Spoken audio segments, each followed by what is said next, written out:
We're going to call to order the meeting of the Common Council February the 15th. If everybody would please rise for the invocation and pledge.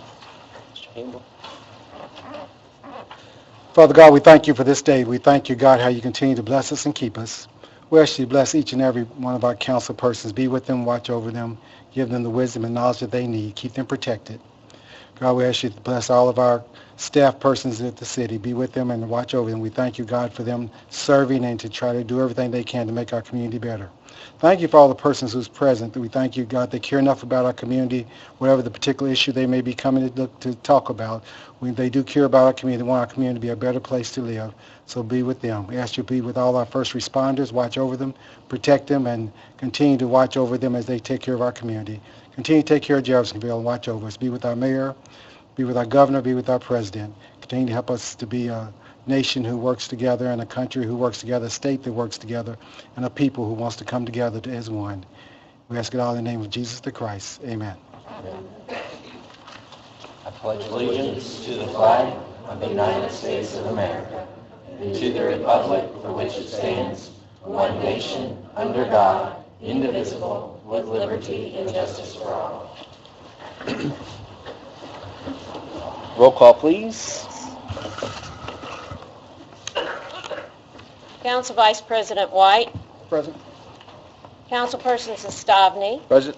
Councilperson Yon. Present. Councilperson Maples. Here. Councilperson Gill. Present. Council President Owen. Here. Councilperson Hawkins. Here. Councilperson Webb. Present. Councilperson Samuel. Here. Let the record reflect all 9 council members are present. Thank you. We have minutes to be approved. First, we'll do our regular proceedings from February the 1st. Is there a motion? Motion to approve. Second. Motion and a second to approve is presented. Any further? All those in favor say aye. Aye. Those opposed? Motion passes. And workshop minutes also from February the 1st. Motion to approve. Second. Motion and second by Mr. Maples. Anything further? All those in favor say aye. Aye. Those opposed? Motion passes. Approval of the agenda. Yes. Motion to approve. Mr. President, you could remove number 1 again.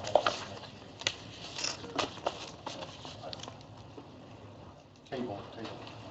Motion to approve with tabling number 1 under unfinished business. Second. There's a motion and a second. Anything further? All those in favor say aye. Aye. Those opposed? Motion passes. Claims.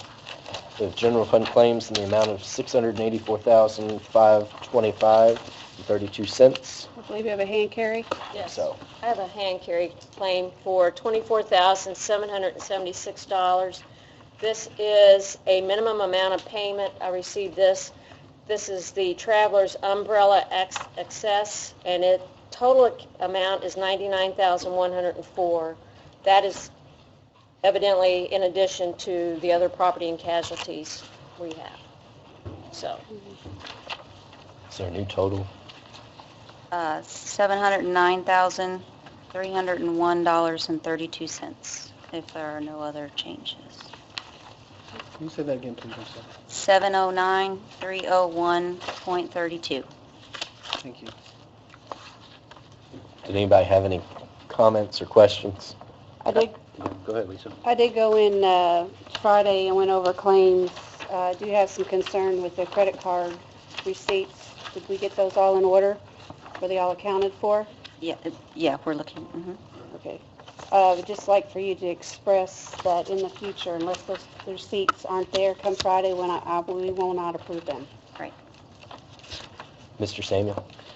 On page 3, one of the credit cards, I think it's just mislogged as far as where it needs to be taken out of. Heather, I see it there. you see? Yep. Am I right to assume that if it's underneath where this says telephone, then the next one down would be telephone, or not necessarily? It has the same account number. Are you talking about the 432? Yes. Okay. See, that's a different account number. I'll have to get the account number for that. But and that should be under travel and mile, I would assume, right? Right, let me check. And Those were the receipts we were missing. So you are telling me we do have all those receipts? I'll look into it, make sure, yes. And then also, I see at the top up there, it says police. See that under, for the honey baked hams? I'll have to look at that one. Okay. Because this is the fire budget. Right. And then on page 4, really the same thing at the top, third one down. Okay, hold on just a second. Yes, 432,006 is travel and mileage. 432,006 is? Mhm. Okay. Then, same thing, there's a fire travel for almost $4,000, and it's listed under a 439. That's a training account. Okay, And then the 43914 is subscriptions and dues. so you The think one- maybe this is the training, not the travel piece? It says travel. I'm just, you can check it out. I just want to, because it wasn't there, didn't have it. And then had one more question on page 8. Under safety, the equipment, it says gym for the employee center. What is the employee center? Oh, I saw Right the- behind here. Yeah, I saw the claim on that. That's for a piece of equipment that's going into the exercise room, employee exercise room that's down here on the first floor by the, Engineering, the break area. Okay. Thank you. I questioned why that was coming out of his budget for that, but nobody was in HR to give me that answer. I think he felt that was a health and safety thing. Legitimate question I had. Anything further, Mr. Samuel? No, thank you. Anybody else? Is there a motion? I'll make a motion to approve the $709,301.32 contingent upon all receipts are in order. Second. Motion and a second by Mr. Webb. Anything further? All in favor say aye. Aye. Those opposed? Motion passes. Number 1 report of the clerk. Ms. Conlon, did you have anything? None at this time. Okay. Unfinished business, number 1 has been tabled. Number 2, Scott Lewis, 2016 OR 8, ordinance amending an ordinance regarding the Jeffersonville Parks Authority. It's passed on the first and second reading at our February 1st meeting. Yes, this is up for a third final reading. Mr. White, I believe you brought this. Did you have anything? Thank you, Mr. President. There have been no changes to the ordinance since it was passed on the first and second reading. And I would just ask for council support on the third and final reading today. Is there a motion? Move that we pass ordinance 2016 OR 8 on the third and final reading. I'll second it. Motion and a second. Any further discussion? I have a few things.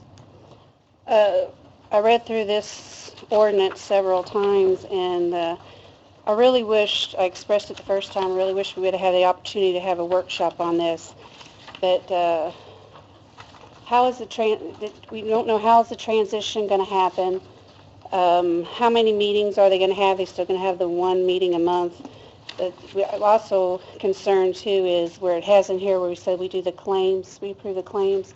As you all recall, we need to let Parks know we approved claims in our Parks Authority meeting, which they'll no longer be able to do that. So in reality, Parks was getting approval for 3 sets of claims a month. So I'm assuming that'll be back to 2, correct?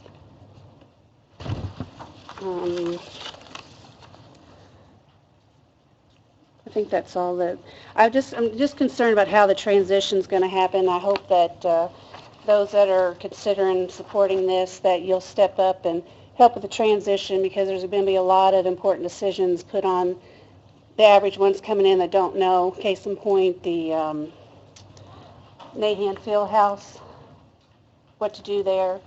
I mean, there's just going to be a lot of tough decisions, so I hope that council will step up and help that transition and kind of help them see where we're at on certain projects and get them up to speed on everything. I think that would help them out a lot.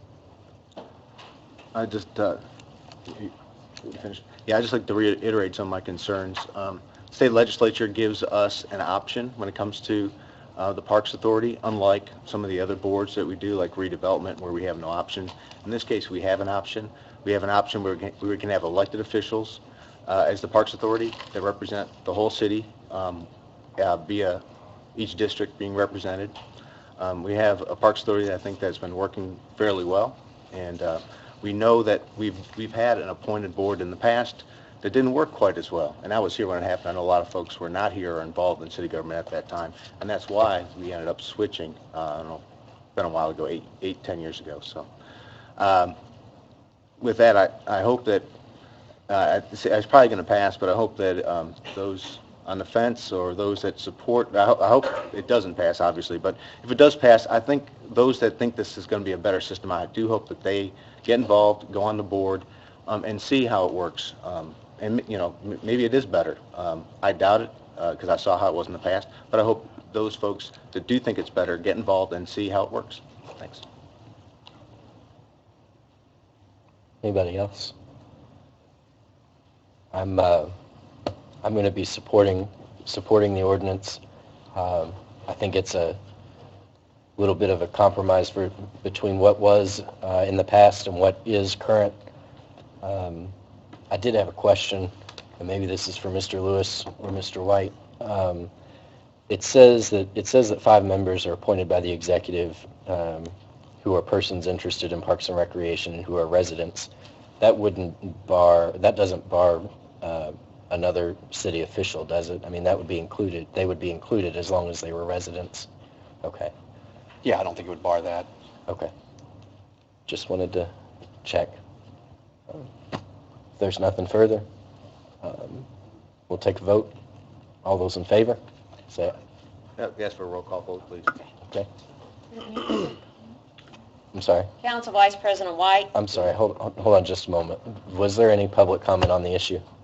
I apologize. I'm sorry. that's okay. I did.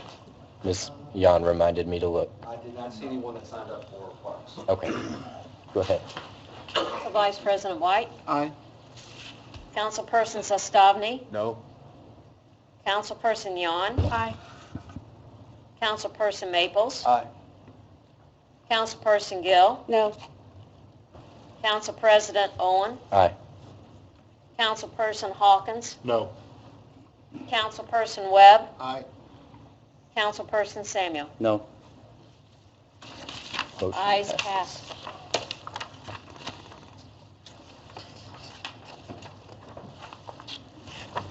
Council President, Yes, ma'am. remember sign 2 places. Right. New business. Yes, If I may. yes, sir. As we have 4 appointments to the board, I would like to put in nomination 1 such appointment. Can we do that? Let's wait and do that at the end, Okay. if you don't mind. No, that's fine. Okay. Thank you. Can I Well, ask, yes, excuse me, ma'am. just a matter, will that not need to be signed by the mayor first before that happens? Probably. Pending. Could we, Well, we haven't had a chance to even talk about nominations. There's been no discussion. we'll come back around to that at the end of the meeting. Thank you. New business, James Zellman, Honeywell Energy Savings Project. Thank you, Council President Owen. Just as a little bit of background, Mr. Zellman came to the City Council late last year to present the possibility of the city doing an energy savings project with Honeywell. Since then, Mr. Zellman and I have met again. I sent out an email asking if anybody would be interested in hearing out the project, and as a result of that email, I invited Mr. Zellman here to give a kind of an overview of what they were proposing and to see if there was any further interest in moving forward. Thank you. Mhm. To give a little bit of a background, Honeywell started working with the city of Jeffersonville roughly January of last year. And as part of this effort, I've included a little bit of a background timeline of events, because usually projects don't last, well over a year without some sort of action resulting. The type of project that Honeywell had worked with the city of Jeffersonville on was an energy savings performance contract. It's an alternative form of procurement to your typical bid spec, select a contractor based on pricing on a scope that was developed by an engineering firm type of approach. So this is an alternative form of basically buying infrastructure, buying much needed renewal for the city buildings, for lighting, for many different things in the city. That we had worked with several members of the Board of Works department heads, met several times with the city engineer Andy Crouch, met with Sarah Green, met with Clark Miles, just to get an overall understanding of what the needs for the city of Jeffersonville are. And I think I heard a little bit today, from the fire department that there's some new needs potentially with one of the fire stations as well. So as a background, the mayor and Board of Works approved signing a memorandum of understanding. It's for Honeywell to move forward with a needs assessment so that we can get an understanding for what the needs are at the city of Jeffersonville. And when we also look through the buildings, we also identify opportunities to save money on utilities, things like electricity, natural gas, water, sewer, of the like. We completed our feasibility study in June. We presented a co-authored approach to a potential business case to the City Council, to the Board of Works. And out of that, we also presented the potential for the city of Jeffersonville to save over $100,000 a year in utility expenditures. That money, based on an energy savings performance contract, the way that those projects work is you utilize or leverage the savings from a project to pay over the long term the infrastructure renewal.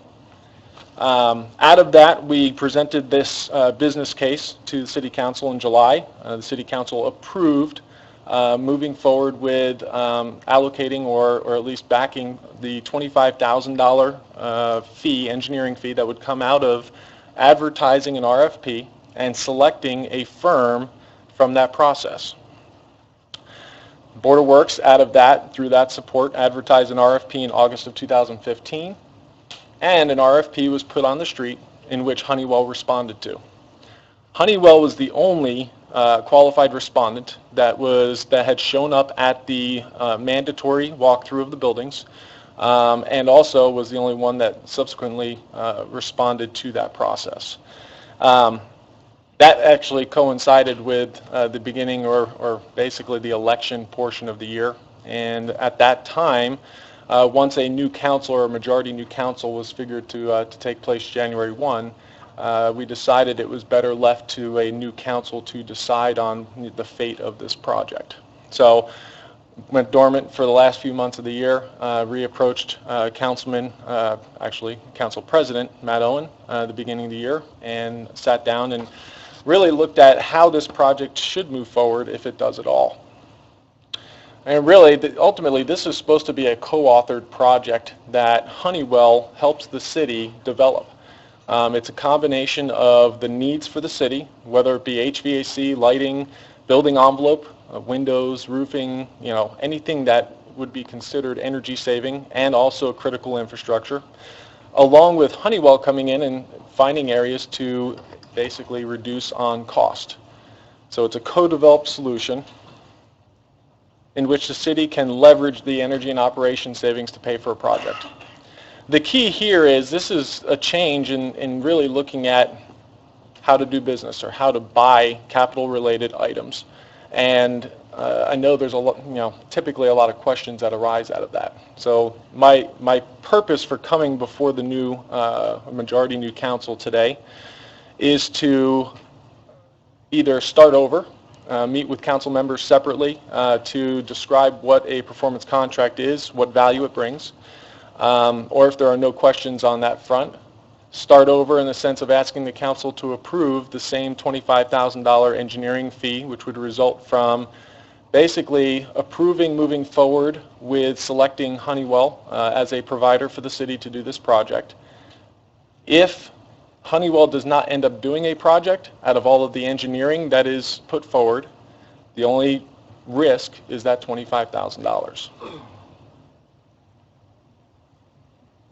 So basically, what performance contracting is, it's the ability to leverage the savings and then after the retrofit, use that savings to pay for the capital improvements. Things like HVAC renewal, or what I heard from the firehouse, looking at drainage, looking at basically infrastructure to keep the building moving along. All of those things could potentially go into this project. We looked at all the firehouses for the city of Jeffersonville. A lot of the improvements that we had noted were unit heaters, lighting, some minor things. This police or fire station 1, some of those items we did not uncover, but we did notice that there were some improvement needs for building envelope. Windows and such are included in that. The part of this process that typically happens after we're selected is a more formal, more in-depth review with each of the department heads. So the work that we've done up until this point, we've utilized engineering resources to survey the buildings to the extent of coming up with a business case that supports moving forward with a potential project. Finalizing the business case doesn't happen until after we're selected and we're able to put forth a decent amount of engineering time and effort to finalize scope development and what guarantee of energy savings there would be. So it is a little bit backwards from the typical procurement process in that you select a vendor that has a business case and then you finalize that project. So we would be coming before the council again with a final project once we've had time to put final engineering into place. And that is ultimately the need for the potential $25,000 engineering fee. If Honeywell moves forward and does all of the engineering to bring a solution to the council, and the council decides not to move forward, then at that time the $25,000 is a fee based on services already rendered. If the city moves forward with a project, no need for the $25,000, it gets rolled into the cost of the project. Any questions so far? Weren't you here like September of last year? I was here July of last year and September again when we, basically at the point where we provided our RFP response, we had talked to council about this idea of moving forward. Okay. And I believe it was the end of September, like September 20-something. It was right before October. At that time, through discussion with members of the city, it was felt that because of the upcoming election, that would be best suited to wait until the new year to move forward. I think at the very end you hit all the numbers with us, don't you? The improvements and stuff and the savings. Yeah. Okay. Yeah, the business case that we came up with in September that we had presented in September was a documented business case based on needs, wants, and utility savings. That was a portion of the overall needs that we actually uncovered during our needs assessment back in April-May timeframe.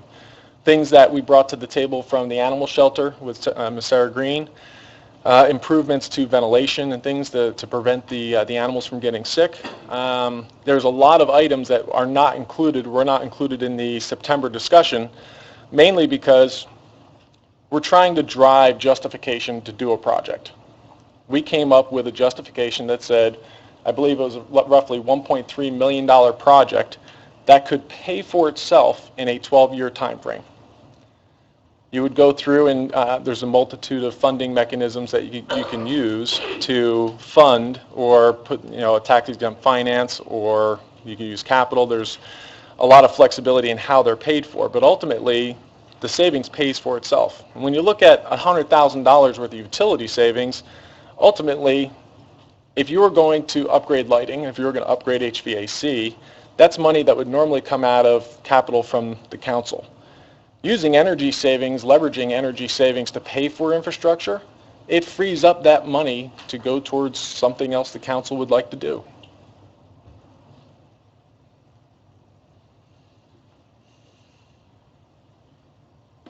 So as far as the value for Jeffersonville, we are looking at about $100,000. 2014 utility spend was roughly $1.5 million. Of that $1.5 million, 70% of that typically is wastewater operations. So when you look at $1.5 million, a good majority of that is another department. So when you're looking at $100,000 worth of savings, it's fairly considerable over the rest of the budget that the council is managing. Some of the measures that we looked at: improved building comfort and control. City Hall, we looked at the Nahan Fieldhouse, we looked at the firehouses, we looked at animal shelter, improve awareness. One of the things that we like to do with these projects that's a relatively low cost is we look at where's the energy going? Why are you spending all of this money on energy? And as part of this, I believe the Duke Energy bills, there's like 100 and something Duke Energy bills every month that the city has. And I talked to Andy Crouch this morning, and the comment is, well, the bills come in and we pay the bills. There's really no analysis that goes into why we're spending the amount of money that we are on, or the amount of money that Jeffersonville spends on utilities. A dashboard creates awareness. It also, in the long run, creates reduction. Police effectiveness and traffic safety.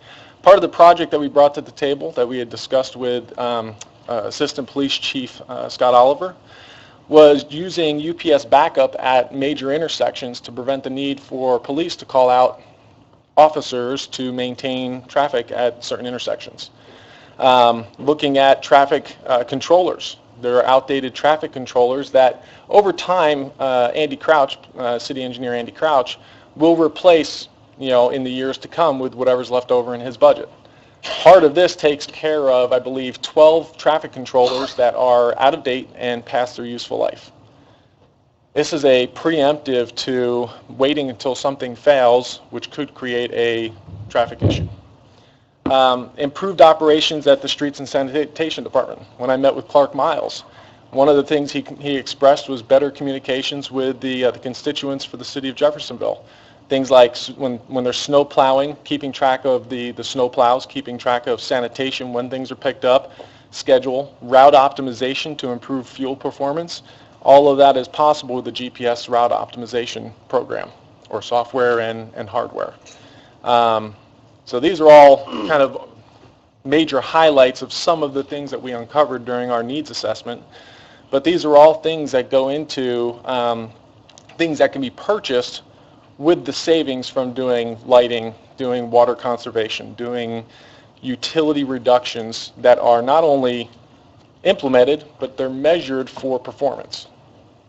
That's the other aspect of a performance contract, is you not only implement projects, but you also measure the guaranteed savings that come out of it. We're at a point in our process where, like I had said, we are going to ask the council for the $25,000, at least the backing to appropriate $25,000, so that the Board of Works could move forward with a formal selection, a motion to select Honeywell to finalize scope development and an energy savings guarantee. This is a very long process, but at the end of the day, we're very close to getting to the point where we're going to spend a lot of resources, potentially spend a lot of resources to detail all of those things that we can help the city with. Meeting with the fire chief and taking a look at police or fire station number 1, and seeing those areas that we can help implement at the fire station without impacting capital budgets from the council.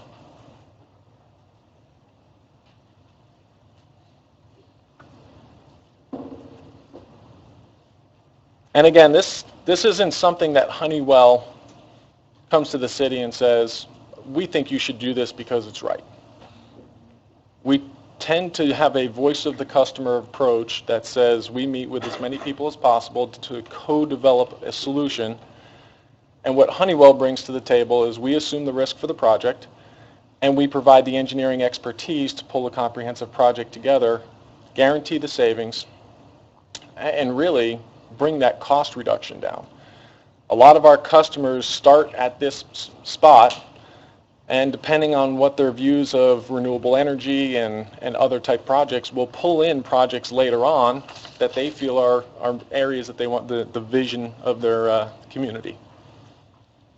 So this starting point is we've identified a self-funding project that'll fund itself in 12 years.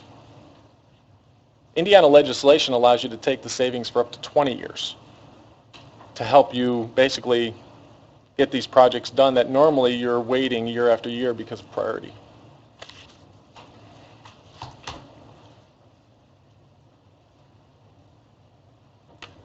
So I appreciate your time, and at this point, you know, if there's any questions, I can field those.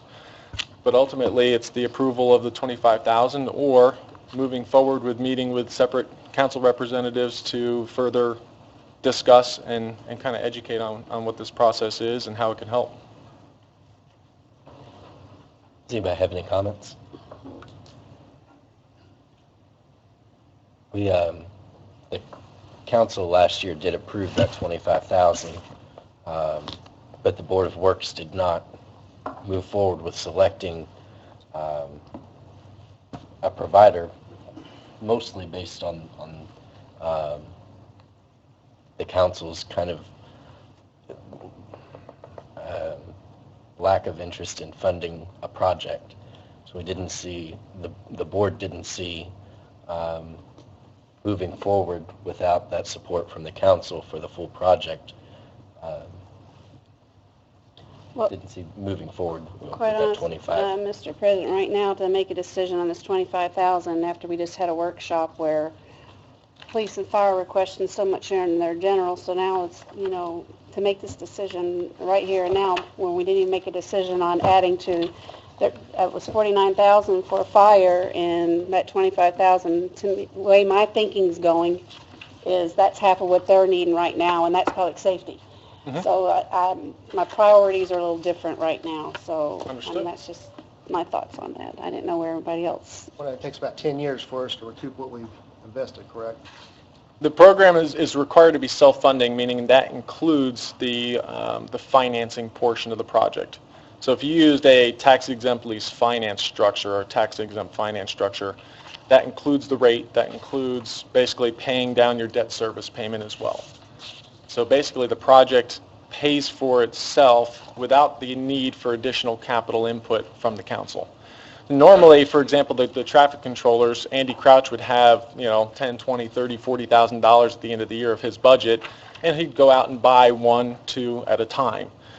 Andy Crouch had even said he'd be willing to take a cut to his budget to add to this if that was necessary. I don't believe at this time it would be, but that's how much getting all of these projects done now allows you to save now. And being able to save now means you're getting all of your infrastructure that we include in the project done today, and you're paying it over time using the savings obtained. Normally, you would just wait year over year to, you know, appropriate a certain amount of funds to get these projects done, and then over time you would realize the benefits.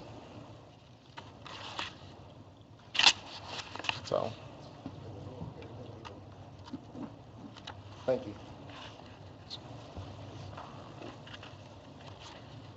Thank you, sir. Moving on to number 2, West Merkley, a public hearing, an ordinance changing a zoning map designation of a certain tract of property, Lucas Avenue, from R3 to C2.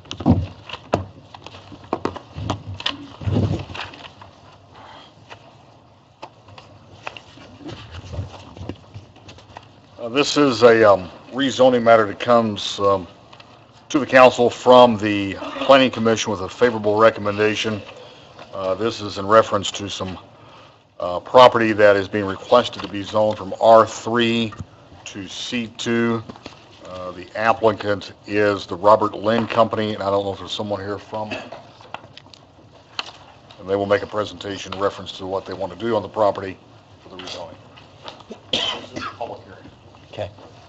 Good evening, Jason Copperwaite with Paul Primavera and Associates, 301 East Chestnut Street, Corydon, Indiana, here representing Robert Lynn Company, Inc. Also with me is Scott Thomas, representing Robert Lynn Company, Inc. Mr. Lynn is out of town, could not be here tonight. He sends his regrets. Apologize for that. This is a 1.6 acre tract of land at the very north edge of Stacy Springs subdivision, which is on State Road 62, just across from the River Ridge Commercial Center. This is that the dot cam? Great. That will help me. Great. So this is the overall plat for Stacy Springs.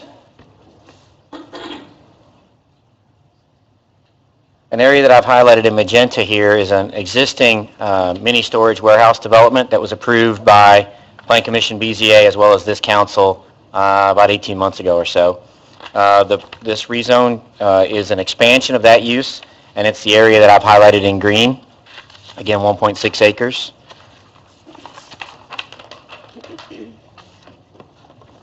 And it looks like this. This is the existing mini warehouse storage development, and then this is the expansion here.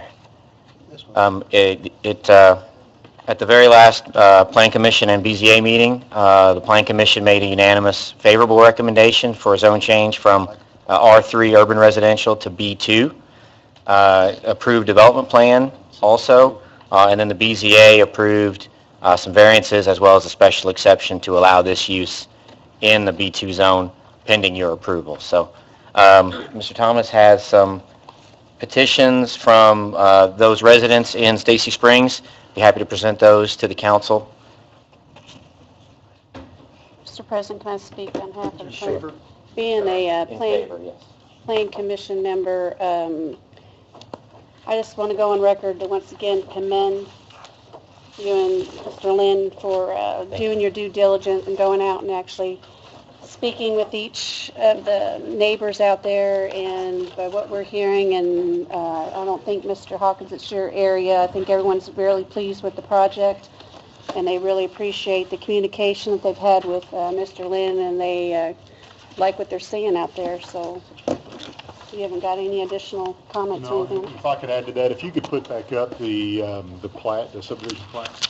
Yes. Of course, that's what it will hold when it's in its totality. There's not nearly that many housing units there. And at the planning meeting, they went, and you can probably fill a number, I'm going to get it wrong, met with 14 of 17. I think it was 17 of 19. 17 of 19 of the residents that actually live there, that live in those homes, whether they're rentals or the owners. And that's this And area here. that's what the petition is that's in front of you, that they had a favorability. And then further than that, one of the two people that did not sign happens to be someone who I know them, and they contacted me, and they were for this as well. So you almost had total unanimity going forward with this project. So I just wanted to make that was clear. I'm also on the planning commission, and it was they did a very nice job getting support for this on the front end. Thank you. We'd be happy to answer any questions. I'm curious of what, if any, screening is on the front, on the 62 side? There is significant landscaping proposed.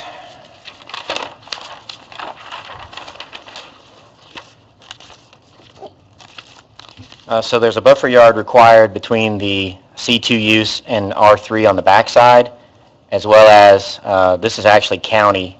It's out, this is the town limits right here, city limits.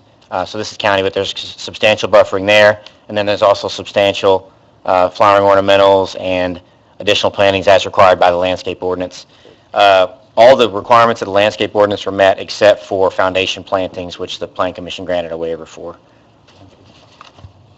And actually, that's one of the residents were really happy about that because it really gives them a nice buffer. During planning and zoning, there was no objections whatsoever that came forward. Mr. White? When what's the timeline for the completion of the subdivision?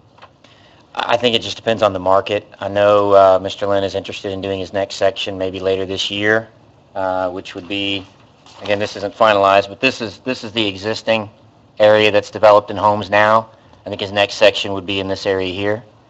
It's just gonna, again, it's just totally market-based as lot sales and home sales progress. When did the application come through for the existing? For the existing mini warehouse, about 18 months ago. It was last year. I think I remember there was 2 some, years ago. was it 2 years ago? 13. Almost 2 years. I think it was 14.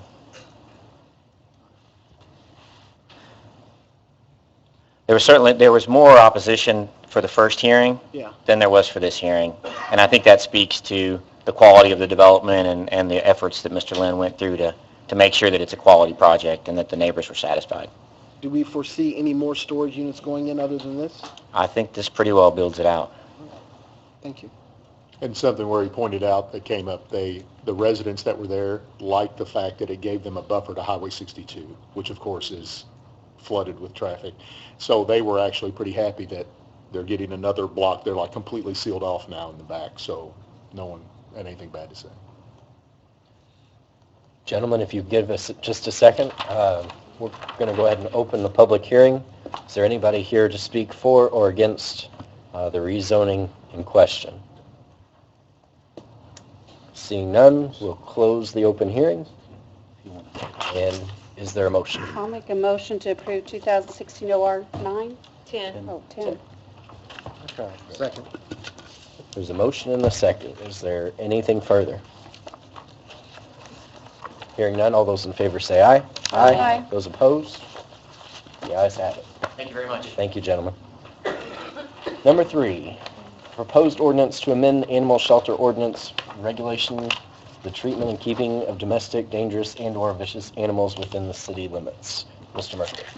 This is an ordinance that my office has drafted with the assistance and, more importantly, at the direction of Sarah Green, the Director of Animal Control for the city. The last time we really did a mass update to our animal control ordinance was back in 2006. At that time, I was the city attorney at that time as well. What we were trying to do is Sarah wants to make some changes to that ordinance. You have in front of you the ordinance that's being proposed. It is basically the 2006 ordinance with the proposed changes. If this is adopted, it will preempt the 2006 ordinance. Also, we have tried to get, as my office has been working on this, to try to, there were some other minor ordinances out there that dealt with animal control. We try to get everything under one ordinance, so that way we don't have to keep going to multiple ordinances when we have to find an answer when someone calls. So this, we believe, will address all the issues regarding animal control. Again, this is upon the advice and direction of Sarah in animal control. I will turn it over to her and she'll discuss the changes that she's proposing. Sarah.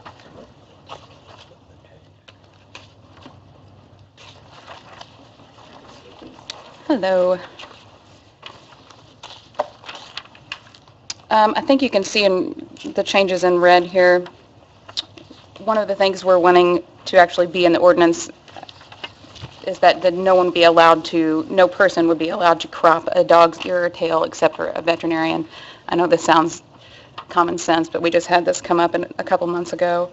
A couple of the other changes, one of the big ones is restraint by chain in the city of Jeffersonville.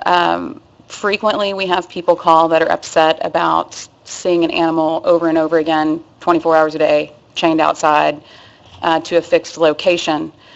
In previous ordinances, the specific word chain was used to say you could not chain. This has gotten around by words like tether. I tether my animal. I use a nylon cord. So this is trying to clean that up so that, we have some way to stop this from happening. There's a lot of community support for this. So actually, a lot of these were taken from Louisville Metro's ordinances. A lot of the specifications about weight of a chain or tether, amount of time on a chain or tether, length, that kind of thing. How a collar, the times that they're going to be chained and tethered, not having a metallic collar that can embed in an animal's neck, which we see, unfortunately, more frequently than you would think. Another one of the changes I'd like to make, a lot of times we get animals in that have been in multiple times. In order to expedite us getting this animal home, we would like to say that once an animal comes in as a stray, at the owner's expense, we would microchip that animal so that the next time it comes in, we can get it straight home. This would be in lieu of licensing. I know licensing has been on the books, not really been done, I don't think, in the city's history. With microchipping, it is a permanent thing. It's not something that you would have to use time and energy and money sending out letters yearly, getting people to license their animals and chasing them down to do so. A lot of people don't do it anyway. Floyd County's had a lot of trouble with it. This is kind of a different approach to it, and something that, like I said, would be more permanent and would help us help the animals and help us help the public get their animals back. There's some other things in here about humane treatment of animals, specifically about shelter of animals and protection from extreme temperatures. Indianapolis, Marion County, Indianapolis, just passed several weeks ago an ordinance where animals should be brought into a temperature-controlled facility under 20 degrees. Unfortunately, this year as well, we have had an animal that froze almost to death in its doghouse, which led me to want to present this and get on the same page as cities like Indianapolis.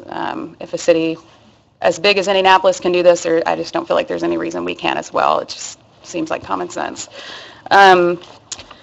Another part in the animal fighting prohibited, one of the parts in here that's very important,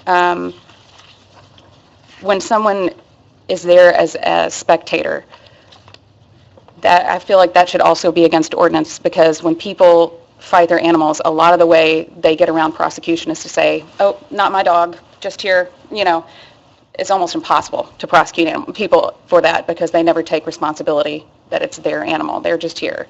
So I'd like to tighten that up as well. Let's see. Also, and this was in a separate ordinance before, I think 2009, but that it would be unlawful to leave or confine an animal unattended in a motor vehicle under conditions that would endanger the health or well-being of that animal due to heat or cold, lack of adequate ventilation. We deal with this a lot in the summertime, specifically. Another part of this that is changing, we have a lot of people in the city of Jeff that take care of cats, and a lot of people that want to have their cats spayed and neutered. They take care of these little colonies of cats, they feed the cats, they need help getting them spayed or neutered. I would like our animal control officers to be able to assist them in this. There's grant money out there, but the grant money, you don't get the grants without the backing of your local government. I applied for one recently, and that's exactly what I was told. We need to see that your city's behind you, and it's very important. And this has been proven across the river. Louisville Metro has these ordinances on the books as well, and it has dramatically decreased their euthanasia rates at their shelter. And I think that's all I've got on that. Why did you strike out all about the licensing? You want to go more towards encouraging? I do. David Hogg kind of ran into this with Floyd County. It's with Purdue University. There's a certain amount of the licensing fee that has to go to them, and he kind of got dinged on it and had to pay that retroactively a couple years ago. But again, with just even in administrative costs of getting a system in place to where if people come to the animal shelter and need to license their dogs, we're going to have to get software to do that. The licensing, the actual licenses can fall off. So if they have their license on it, that would be nice, and we could get the animal back to them. Collars come off. So this is, the microchip is a permanent implant.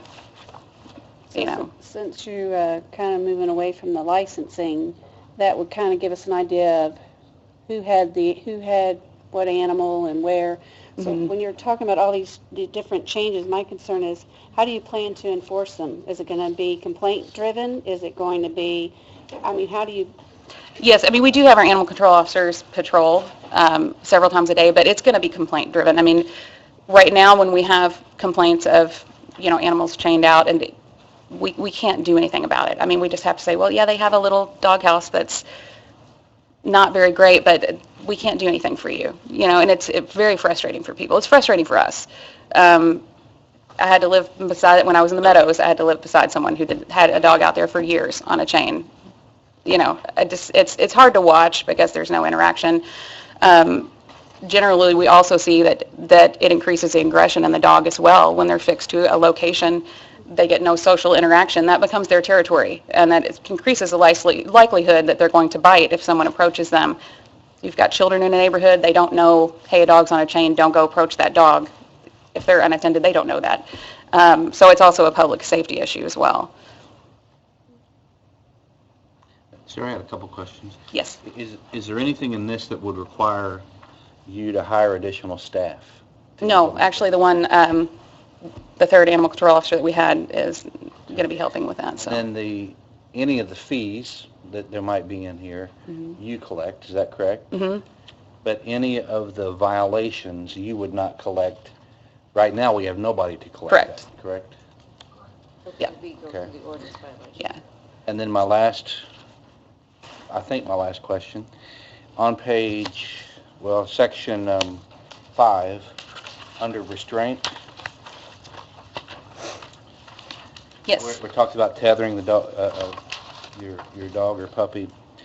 It says, for a period of time not exceeding 1 hour in an 8-hour period of time. Mm-hmm. If I have a house dog and it's a great evening out, I want to go outside and I have friends over. Mm-hmm.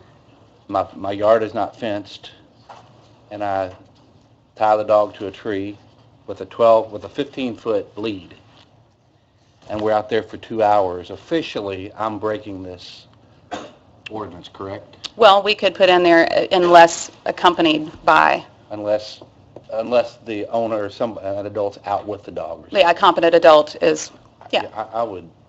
I'd want to add that because Sure. I think that could be a time.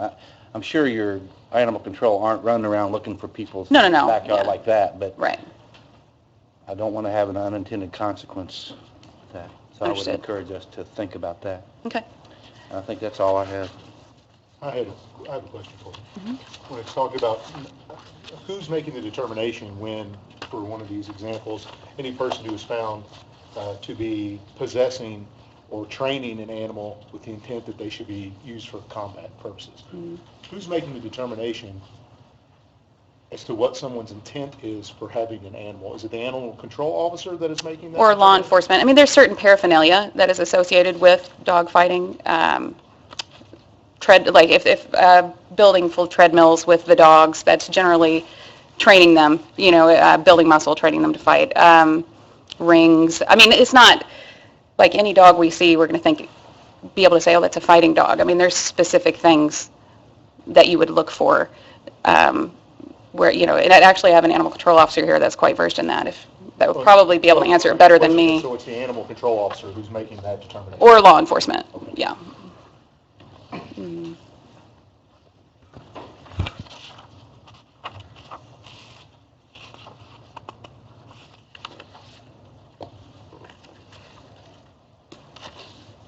I had a question about something that's already in the ordinance about the vicious or dangerous animals.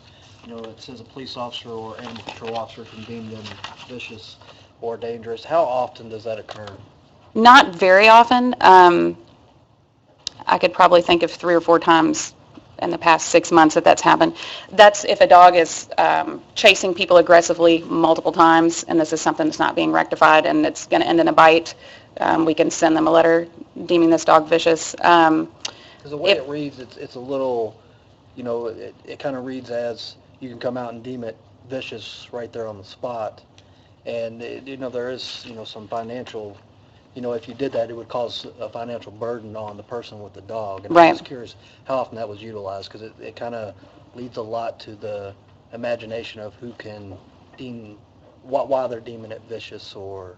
I was just kind of curious. Yeah, it doesn't happen very often, but we do have certain kind of nuisance dogs that will chase people and or bite or have bite records. And, when we have a dog recently that was in a school, very close to a school, that second time the dog's bitten someone that has been off property, and obviously the person is unwilling or unable to contain it.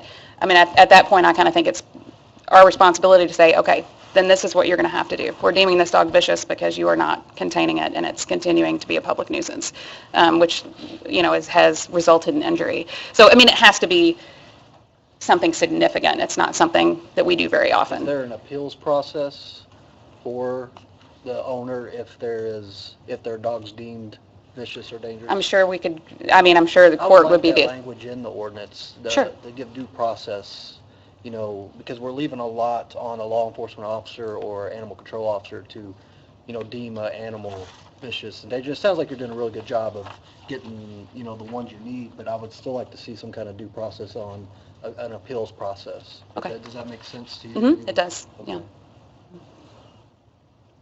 Is there any public comment on this, Matt? Yeah, there was some public comment on this.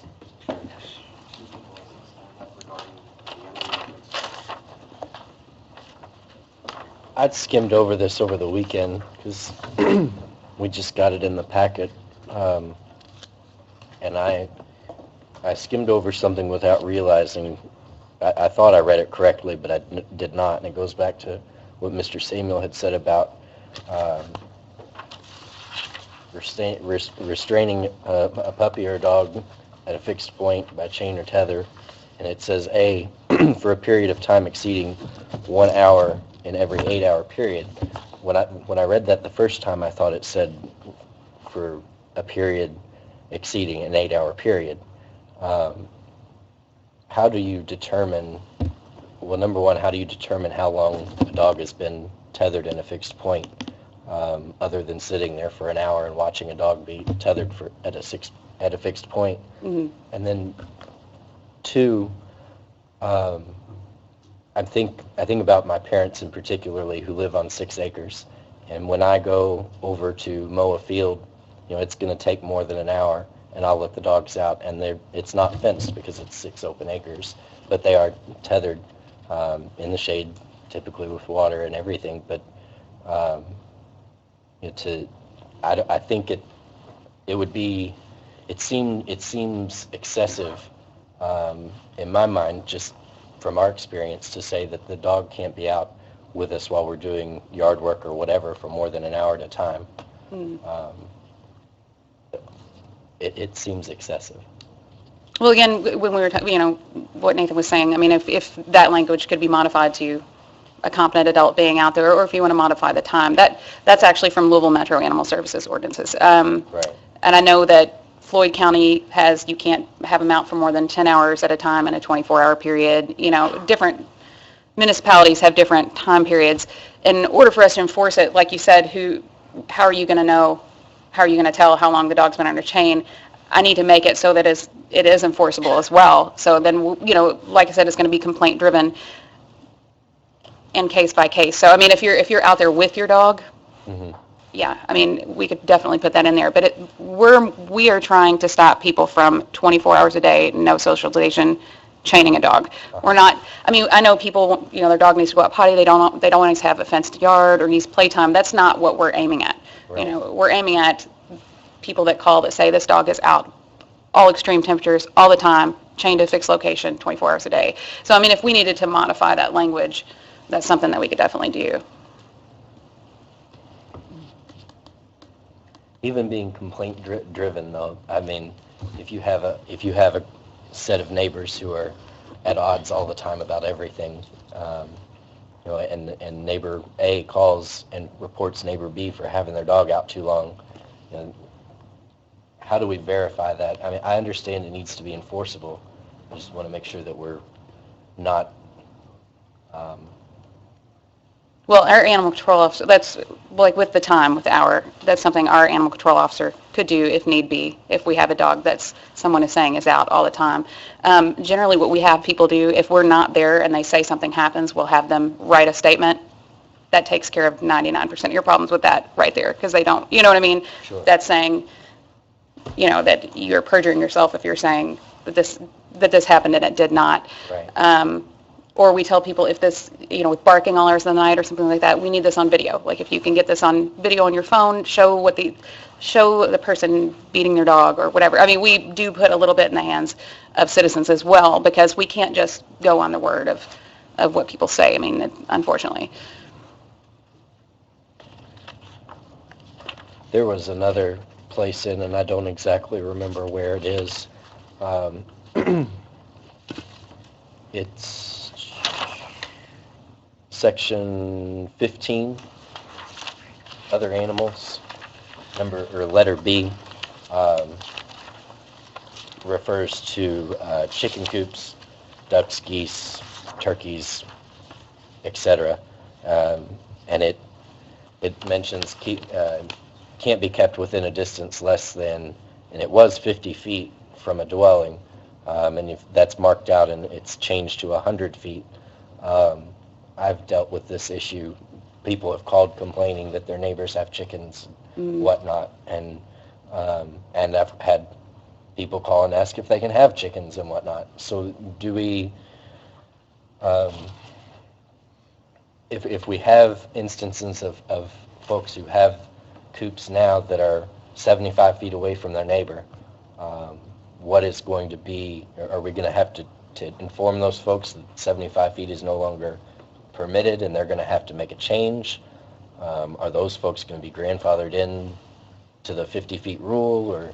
Actually, Sarah, this is handled in code enforcement. Okay. So we might have to see and mirror whatever it is that they do, and I believe it's 100 feet with code enforcement? Okay, well, I'm pretty sure it's 50, because Is it I've had 50? this issue come up. Okay, well, we get calls about this a if lot. we can't change it in one and not in another. And I know I've talked before, I think I met with you, I think there, before you annexation, now I think we can annex certain farms in certain areas of the city of Jeff. So I think some of this issues, like if you were allowed to be a legitimate farm and maybe chickens and so forth, I think some of that would be grandfathered in. I think it's separate from this, I don't think because that's retroactive. As far as farms that were grandfathered in. Sure. I just don't want one entity of the government saying one thing and then her saying another. We need to be conform. Make sure we're yeah. consistent. That's one thing we need to be aware of, certain farms were annexed in the city of Jeff. And you could be right. It could be 100 in the zoning code. I might be wrong.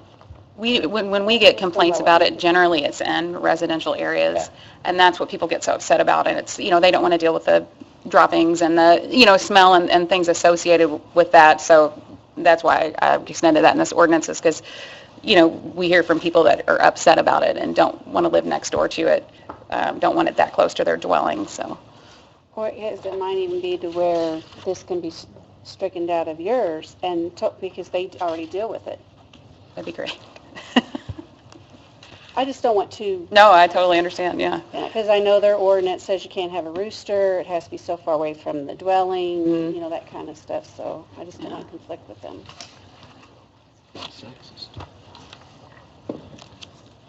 Does anybody else have anything? It's a hefty ordinance. There's a lot of changes here. Been a long time. We'll go with public comment. And it looks like we have Trish Rain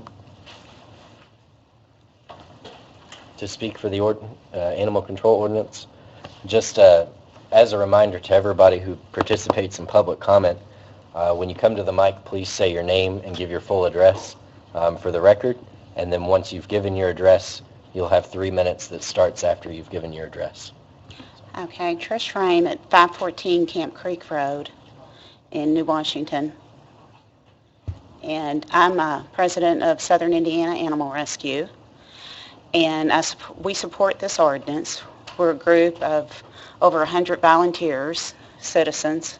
Nobody's paid, we all volunteer. And we want to support Sarah in what she's done. She's done an awesome job at the shelter.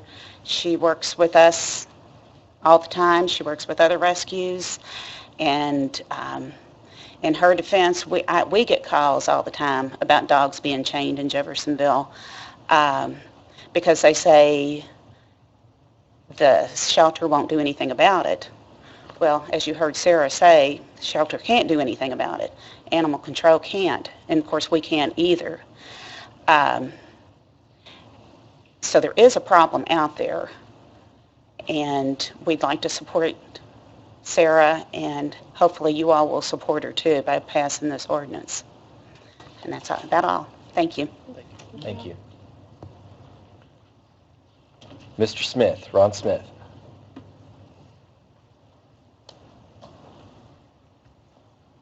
Thank you for doing the job that you do. I appreciate it.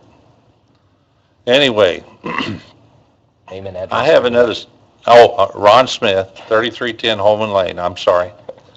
I see another side to this about the dog issue.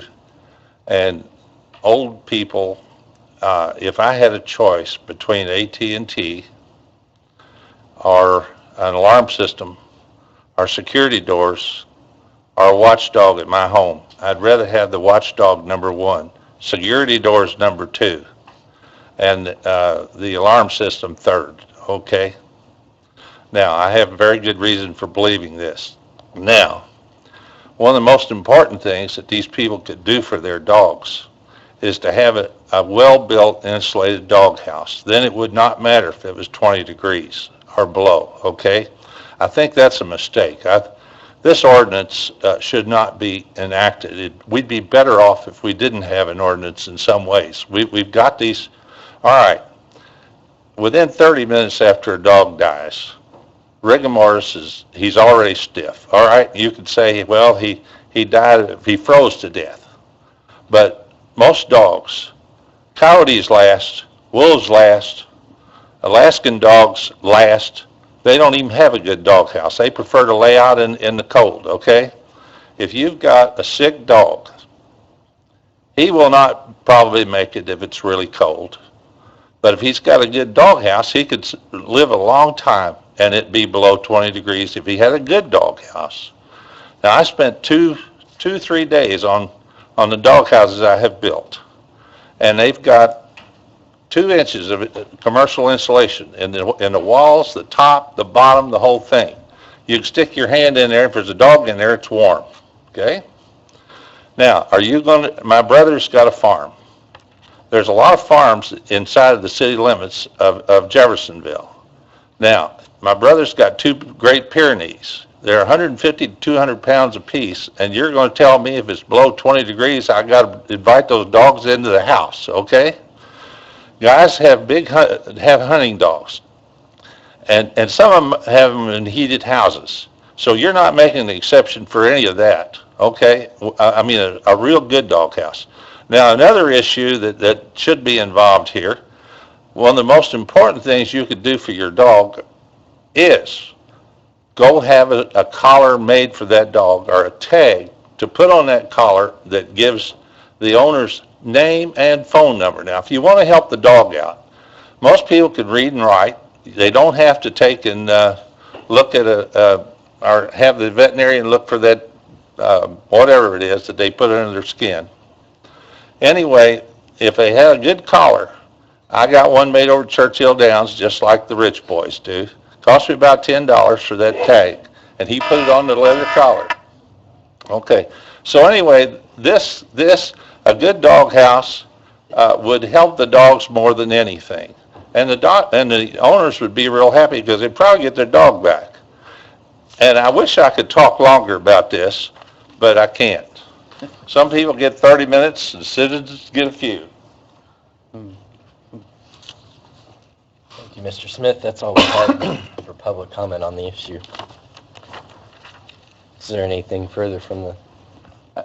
Just a question. Sarah, we had talked about 2 or 3 different items up here tonight. Are you comfortable with getting with the city attorney to try to address those concerns and add your language? I'd almost rather you propose the language. You heard the intent. Sure. And if you will do that, then I won't worry with it. I'll just look for the next revision. Okay.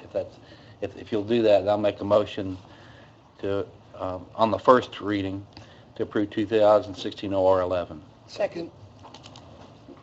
It's a motion and a second for the first reading of 2016 OR 11. Are there any further?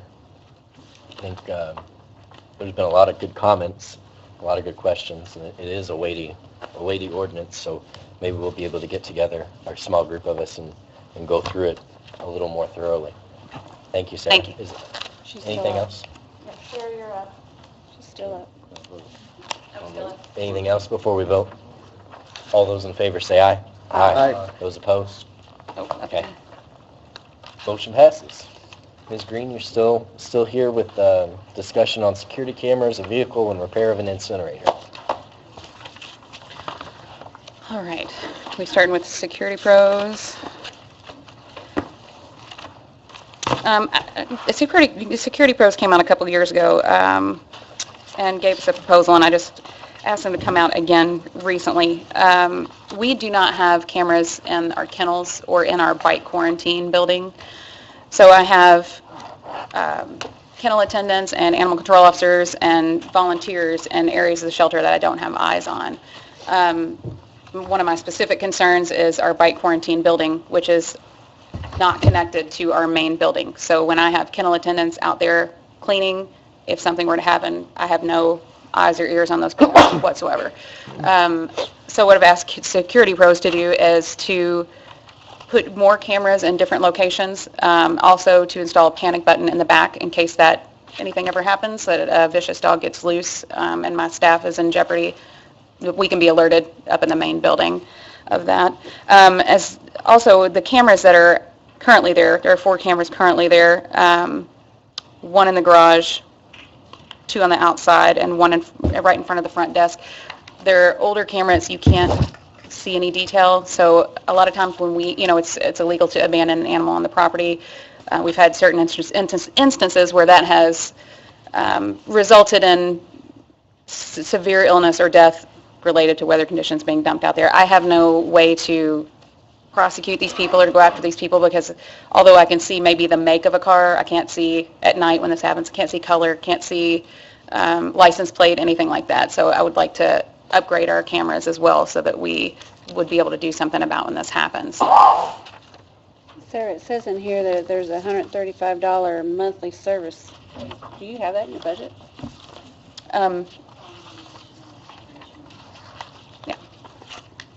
How long is that $135 good for, so no?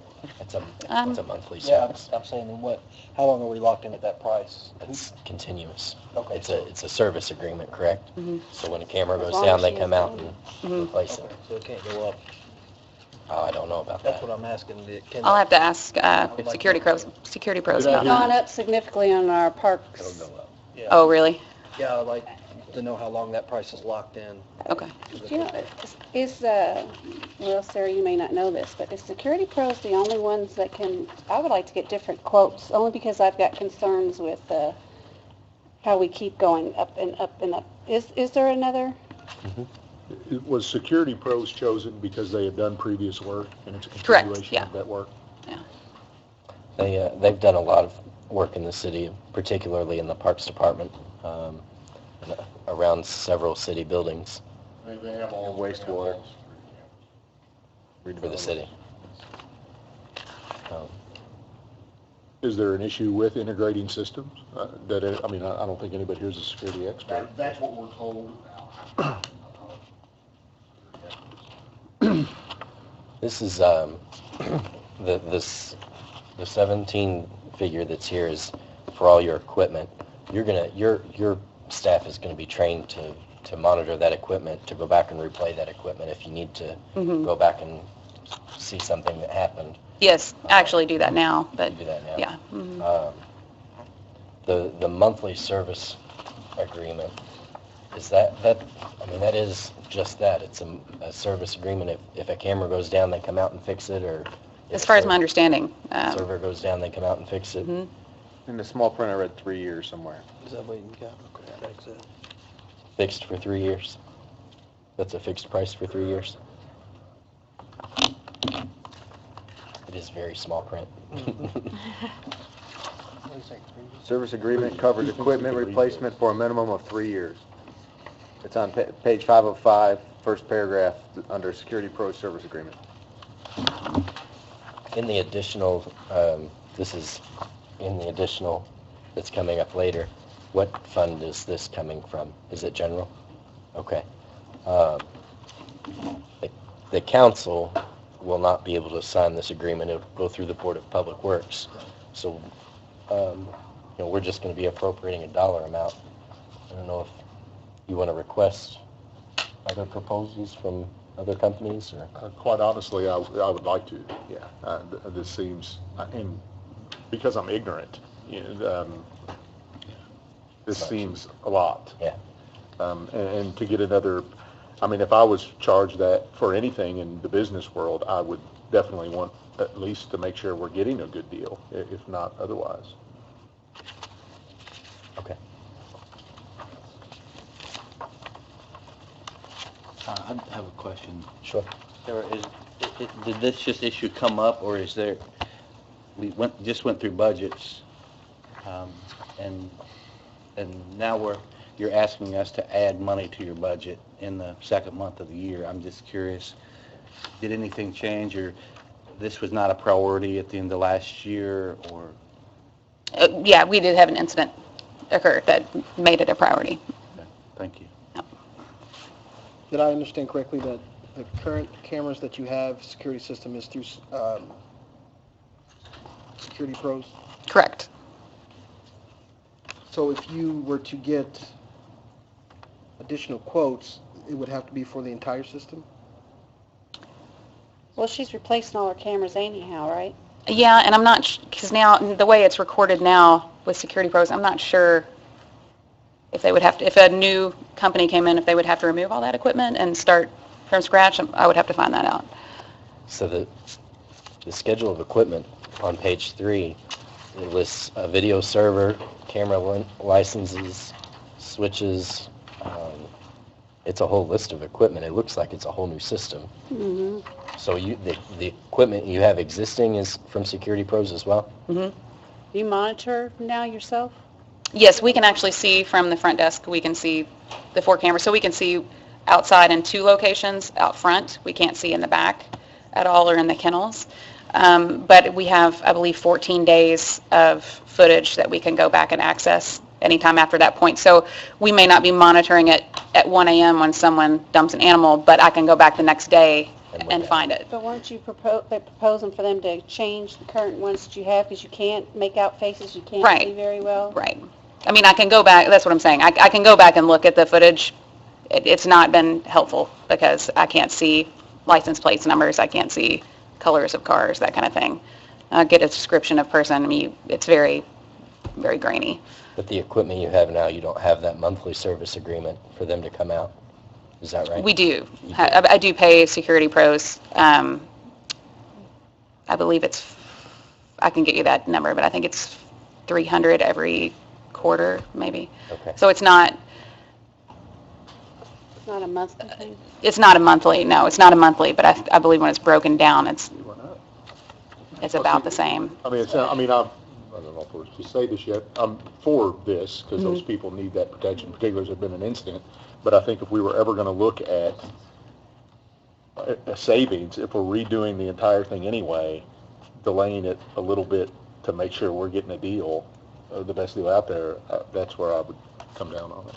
But I'm definitely for upgrading the system to what you need, but I'd like to get somebody else other than Security Pros. Can you get 2 more bids from independent sources? I couldn't hear you, I'm sorry. 2 more bids? 2 more bids, okay. I can do that. That seems pretty high. From what I priced. Quotes. It's a professional service. It's not subject to the public bidding requirements. It's a quote, not a bid. Come on. And so you're still wanting, because you're also talking about get the vehicle, of course, I sent an email out and you're pairing your incinerator, that's a no-brainer. The vehicle, you're still wanting the one from? From Lynn, yeah, from wastewater. We were looking at a new vehicle, and then Lisa had mentioned that Lynn was actually trading some vehicles in, so we looked at one of his, and it's only got 55,000 miles on it, so we were wanting to do that instead of buying and purchasing a new vehicle. Thank you. So the vehicle then is, we have $14,000 appropriated out of the Sprint lease fund. The vehicle that Lynn is going to sell is about $15,000. Mm-hmm. Then you need probably $3,000 to $4,000 in equipment. Yeah, there's the stainless steel cages that go in the back to secure animals, and then also the lift gate to lift them up. Okay. So, and Lynn said about 15, depending on sewer board approval. Okay. So we're looking at maybe $4,000 to $5,000 Right. additional Mm-hmm. out of that Sprint lease. Right. For anybody that's not aware, the city owns a cell tower that Sprint pays us to use in the knobs, and those funds are captured in a separate fund. They're not tax dollars. They're not any kind of property or income tax, but it's revenue that's generated from that lease. And we have, $112,000 in that account that we periodically take take things like this out of. So that's on the additional later down the line also. And the incinerator is coming out of general, is that right?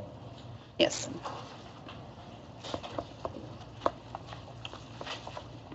And that's also in the subsequent ordinance, transferring funds, right? Yes, yes.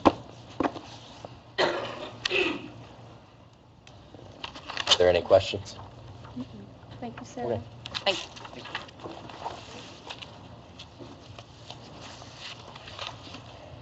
Les Merkley, public hearing to amend certain portions of the Jeffersonville Comprehensive Plan.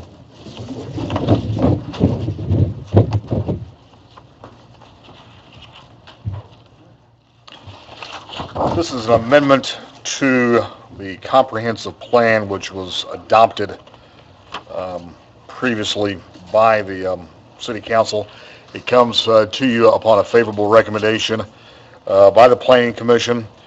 Specifically, there have been some changes in the land use map and also some projects that we are no longer doing. And Nathan Pruitt, Director of Planning and Zoning, is here to speak more specifically on what he is proposing as way of the amendment.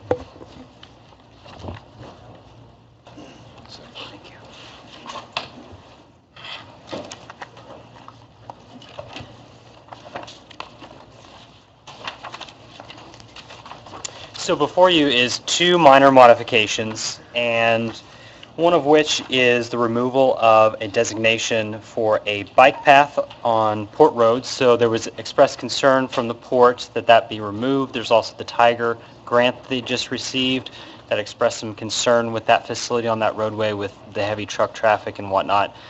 So we just decided that the interconnectivity that is throughout the bicycle master plan and in the comprehensive plan is sufficient to actually remove that small segment as a future facility.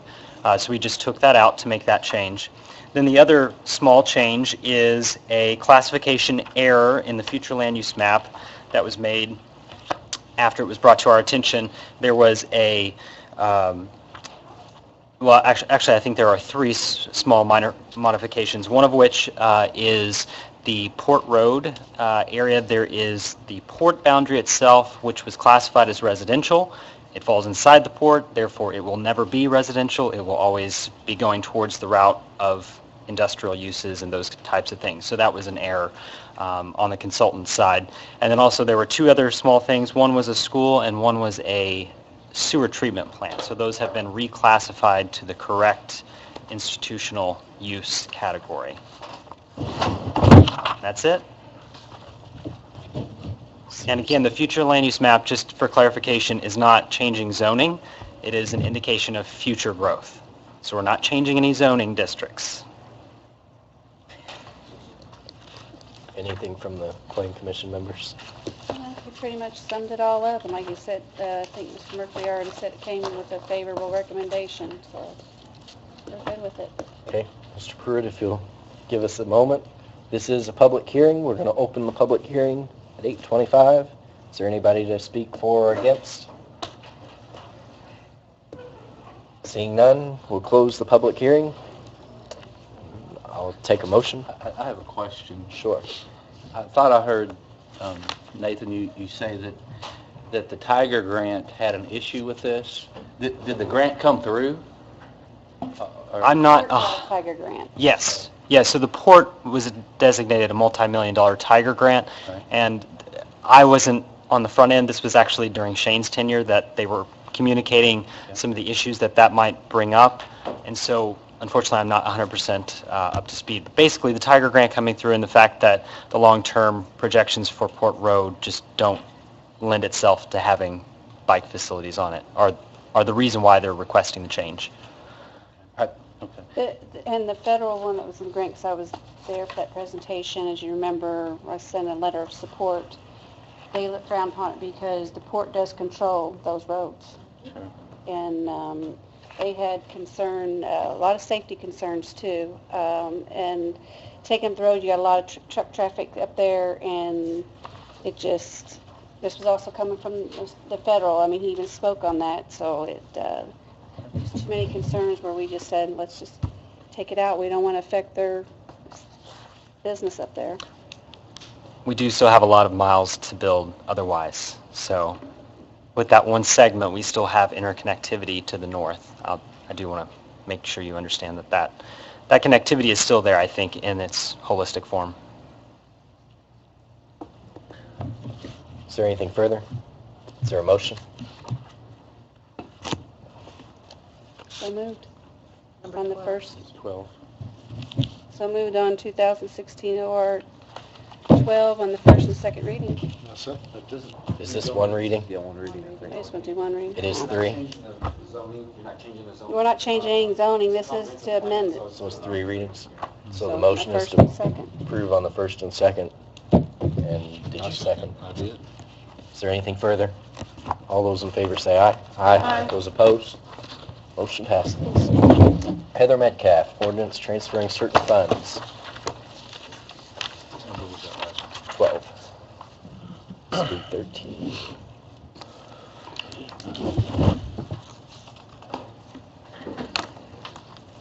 All right, the first one is for the fire merit, and that is transferring $100 from office supplies to travel and mileage. They were originally given $200 in their travel and mileage, and they just need a little bit more than that. The second one is for equipment for safety, and that is for AEDs that he purchased and was miscoded to medical billing, and it should be in equipment. That exercise equipment wasn't purchased out of this particular fund, was it? No. Okay. And then the last one is for my department, and that is for purchasing new laptops. Our payroll person takes one home quite frequently when need be, and it's nice for her to be able to do payroll when we need it, when she can't get here because of snow or weather or something like that. So she has one now that's, I think, about 4 or 5 years old. Motion to approve 2016 OR 13 on the first and second. Second that.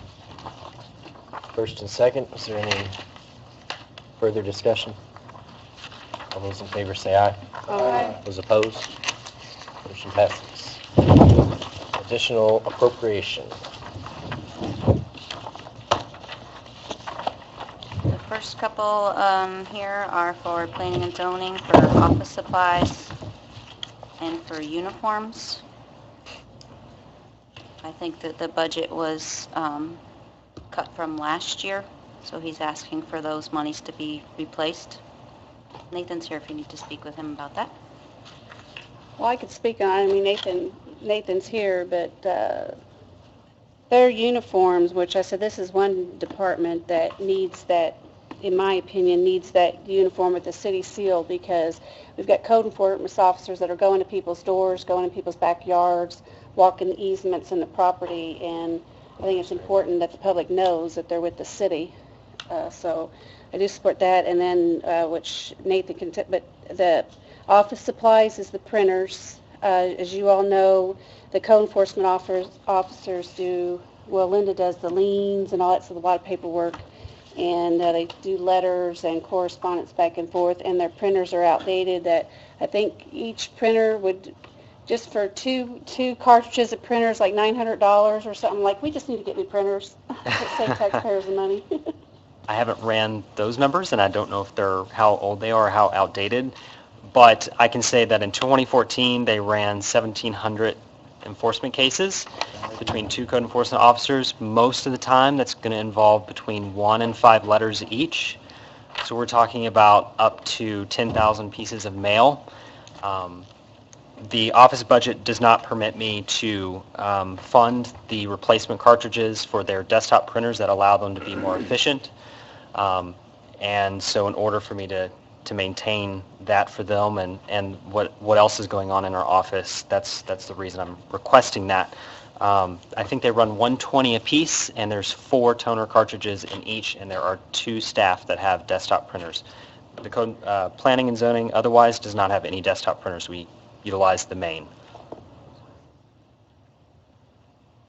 Mr. Pruitt, I remember seeing an email directing your staff that once the toner was out, that was going to be it. You'd go to a central copy machine.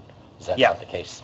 I sent that before I discussed further with them their needs. I did that as a stopgap measure because I knew that if they went ahead and did that and ordered those toners, then I would have no budget for the other departmental needs. So I said, just put a hold on that, and if it comes down to it, we'll just get rid of the desktop printers. But I'm trying to avoid that because of their efficiency that they need in that department, and actually to preserve that. So I'm kind of changing my stance now because of what I just described. And that's why I spoke up to support that, because I'm in that office, I work with code enforcement. It seems like I get a lot of code enforcement complaints. And the time in the office is very limited for them. And they got a lot of pictures and all. Their time, which, she was walking back. I thought, well, just go over there and print. But you'd be surprised the amount of time that it saves. When I think something that can better efficient do their job, and the amount of printing that they do, it's justified. Because if you go around a lot of the other departments, they have that same capability. And this is one department I feel, in my opinion, really uses it. And will save a lot of time for them and to make more utilization of their time in the office. And that's just my thoughts on it, with observing with what they do.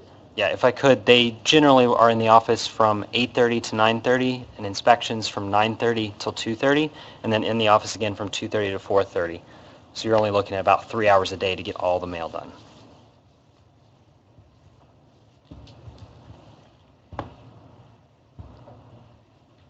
Okay. Moving on, the next request is for Sarah with $5,000 from that Sprint non-reverting, which you all discussed earlier for the vehicle. The next one is for improvements for $17,762, and that's for the Security Pro camera system. And then the contract services is to also go with that. That's that monthly maintenance. We assumed 10 months on that. That's where that number came from. The next one is for repair and maintenance, and that's for the incinerator repair. And then the next one is for the fire department for accrued benefits. This is the drop benefit for our last fireman that retired on the 1937 plan. So all others that are retiring, PERF pays that portion of it now. This was the last one that the city actually has to pay. And then the next one is the $2 million for the Worley Construction Expansion and Parks Projects Fund. That is a fund that was established last year. It was budgeted last year. You signed the contract at the very end of the year, so nothing was actually spent out of that fund. So this is just reappropriating that money to be spent this year. And to reiterate, that $2 million was set aside and moved last year. It's not new money. right. Yes. It's not coming out of that operating balance. Correct. On our 12-line statement, it's elsewhere, set aside before. It's in its own fund. But why does it need to be appropriated again? Because it wasn't part of the budget process that was started back in August, because it started after that budget process was approved, and so it needs to be appropriated for 2016. I can answer that. We didn't know what the bid of the building was going to be, so it wasn't part of the budget. So we put the money aside and appropriated it after we knew what the bid was. But since the year ended, it needs to be reappropriated. Yeah, all the Money's appropriations already there and the start contract's fresh. already done, signed. If, And I mean, construction's already started. Just a couple comments in general. And Lisa, I think, alluded to it earlier. We had requests from the police and fire earlier for money from the general. Ed had mentioned that I think approximately our increase in our revenue for this fund was $500,000 approximately, I'm using approximate numbers for the year. We've already appropriated some, and I just kind of warn us as we move forward. Certainly, we're going to be getting hit with a lot more requests as we go on. We do have money in the bank, but every time we go over what our revenue, we're taking it from that bank, and we won't have it for the next year. And so I'm curious, for example, the accrued benefits with fire. Is there a reason we could not take that out of Lloyd? Sure. Wherever you'd like me to advertise it from. And then, I mean, because we know we carried over close to $2 million from last year. This is a one-time Yes. hit, and we usually try to use Lloyd for capital costs or one-time hits. We don't have to do that. I don't know, I just throw that out as an idea that we don't have to take it out of the general fund, because that's a big hit. 120 to our general is a big hit. We would still have to appropriate it out of Lloyd. Right. And I have to have the advertisement to the newspaper Sure. tomorrow morning. So if you all elect to do that, then it would be great if that decision could be made tonight.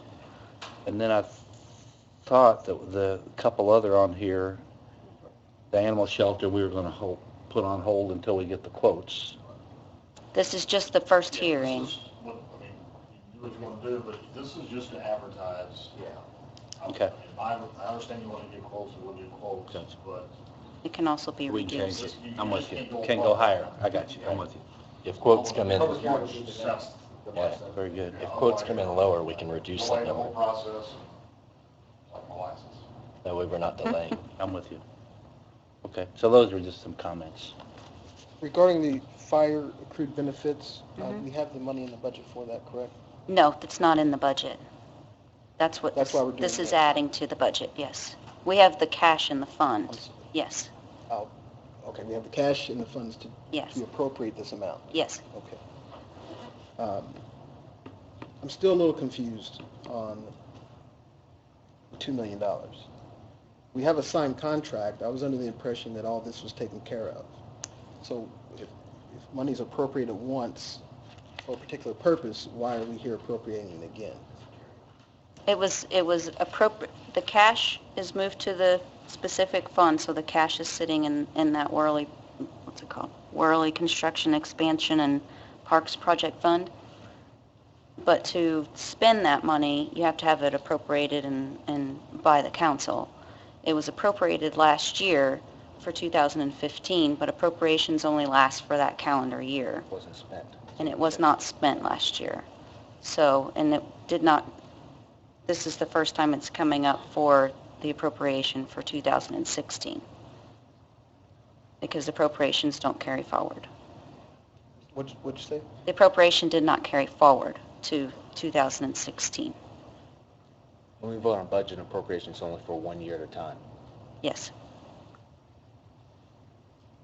So if any department that has money that was appropriated that's left over, we have to reappropriate it. Yes. It stays in the fund, in the bank, if you will. Yeah. The cash is not spent. Yes.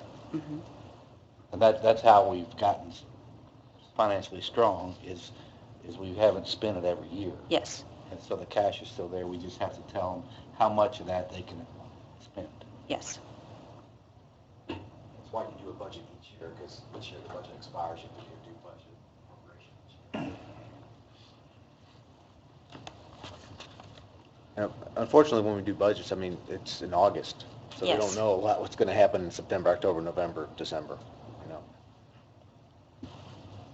Going back to some of the other items, things pop up that we don't always budget for when, like, an incinerator breaks down. Obviously, we didn't plan for that, so we're going to have to, because there's no extra in those budgets, we're going to have to appropriate that extra. And I'm all for that. Improving the camera system after we see that it doesn't really meet our needs, I'm all in favor of that. When we come back to office supplies and uniforms, while I definitely see the need, and I'm going to be in favor of this, it's important to point out that a council did a budget last year and decided that that wasn't a need, and they cut those things because they wanted to make a budget revenue neutral. Coming back later and reappropriating those things totally defeats that purpose. We have the cash balance to do so, and I think we should do so to support our staff, but we could have done that on the front end, and this could have been taken care of, and our staff wouldn't have to worry if they're going to get their printing allotment. No, we didn't know the printer situation, that they can no longer get the ink for that printer. It's an older printer. Okay. Is there anything further? Somebody had asked, if we vote on these individually, this is an ordinance, so everything that we vote on we vote on the totality of the ordinance unless it's specified differently in the motion. So if somebody wants to change something, you need to make that in your motion, or we're voting on the totality of the ordinance. Right. So if a line is taken out, can it be considered separately? Yes. At a later time. Technically, no, because it's an ordinance. You have to say we're going to put a new ordinance in that you're going to take out. I guess you technically could say I move to amend the ordinance by removing ABC. but then that Then we item, can then vote on that separately? You would vote on that, and we would vote on the motion to amending it to remove. Right. And then if that motion passes, then the ordinance in front of you does not have that. Yeah, then you have to create a new ordinance that you remove items back into the ordinance. but the item removed would have to be considered at a later time under a separate ordinance. Nathan, I just wanted to respond to the accrued benefits. I would support doing that out of Lowit, out of the balance we have in Lowit. I'll make a motion to approve 2016 OR 14 on the first reading, which allows us to change it, next reading, whatever it need be, with the one change, with the following changes. Change the accrued benefits for fire, move that out of Lloyd. Okay. And then, we may have quotes back by the time we wrap this up, so we can leave it in there, right? That's preferred. So that's the motion. I'll second. There's a motion and a second. Further discussion. I have a question, again, for the attorneys. There was a change made. Do we vote on the change and then the ordinance? Or do we vote on the ordinance with the change, which is, I think, what the motion was? And I'm okay with that. I think what you're saying, you're voting on the ordinance as amended. The motion was to change from the benefits and from the lower line to the general. So then when you vote, you're saying we're voting on the ordinance As amended. If that fails, does the whole ordinance fail? Yes. Okay. That's, you can do it two ways. You can vote to just amend the ordinance and vote on the amendment of the ordinance, and then vote to approve the amended ordinance, or you can do it all in one vote. Okay. The reason I ask is I don't support taking that out of Lowit. We have cash balance of roughly $2 million in Lowit, but we've heard probably $500,000, $400,000 in requested additionals from the police and fire department tonight. I'd rather see us move forward with some of those, if not all of those additionals, and leave this out of the general. We've got a cash balance of about $2 million in Lowit. We got our 1782 notice back from the state that says we've got actually closer to $5 million left in our general that's unappropriated. When do we get that back? This past week, I think. Thanks for that email. I told you when you were in the office. That was something we were going to discuss tonight also.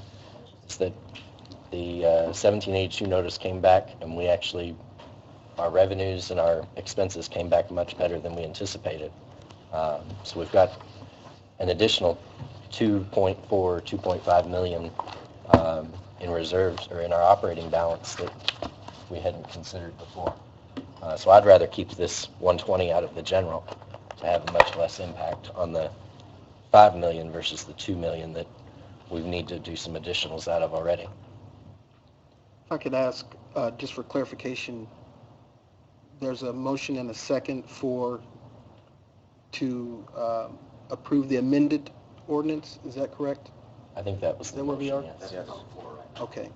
And it's the president's prerogative as to whether or not we bifurcate that and vote on the amendment and then the ordinance? I think the motion was made. So unless the motion is rescinded, I don't mind to rescind the motion. It's not a, I just want to not understand a where big we are. deal. right. I mean, I didn't have some of the additional information that was mentioned. Yeah, we I know. just know we've got the Lloyd sitting there, and you can only spend Lloyd on certain things, and this is one of those you can. So I don't mind. And I'll rescind the second, but I just said also, after hearing that there's additional money coming in Lowit, and I thought this would be a good place for it, so. Have we heard what that money's going to be?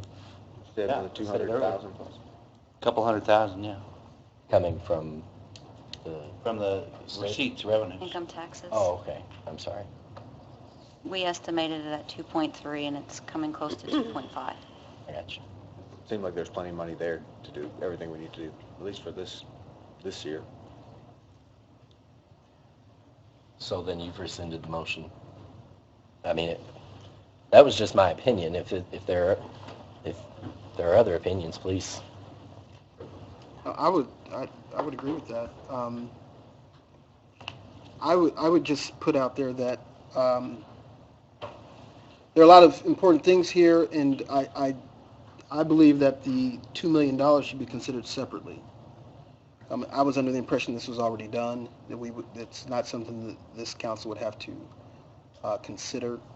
And that's a lot of money to approve on something that I have had general conversations about. Yeah, keep in mind, though, there's already a signed contract and work being done.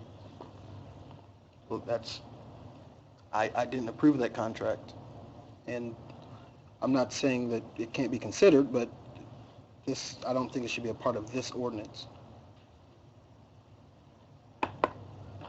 Thoughts? I mean, where are we if it's not approved on this reading in the, I mean, if it's held back for another meeting, was that going to cause a problem? The only issue is claims are starting to come in for the construction, and this is needed in order to start paying those claims that come in. But apparently we've signed a contract for something where there wasn't.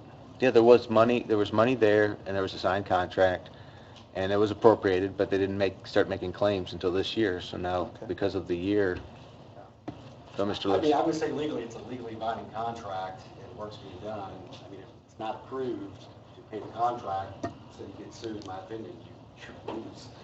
And there's provisions in the contract, you breach the contract, you gotta pay the non-breaching party's attorney fees, so it would cost more than the actual contract price. And you remember, Dustin, I brought up on the first reading of that Parks, if this would not change the contracts that we already signed. And we talked about that. Yeah. I'll make a motion to approve 2016 OR 14 on the first reading as presented. Second that again. Motion and a second. Anything further? I just want to make clear that, and I understood that was Councilman Webb, and I was under the impression that I would not have to be in a situation where I would have to appropriate $2 million for this. That's all. But I understand. And we're subject to breach of contract, which I know well, if we don't approve it as a council. Yeah. Anything further? All those in favor say aye. Aye. Those opposed? Aye. 8-1. Thank you. That was number 14, right? Yes. Yes. Thank you. I lost track. Council attorney report. Department head reports. Are there any department heads that would like to speak any further?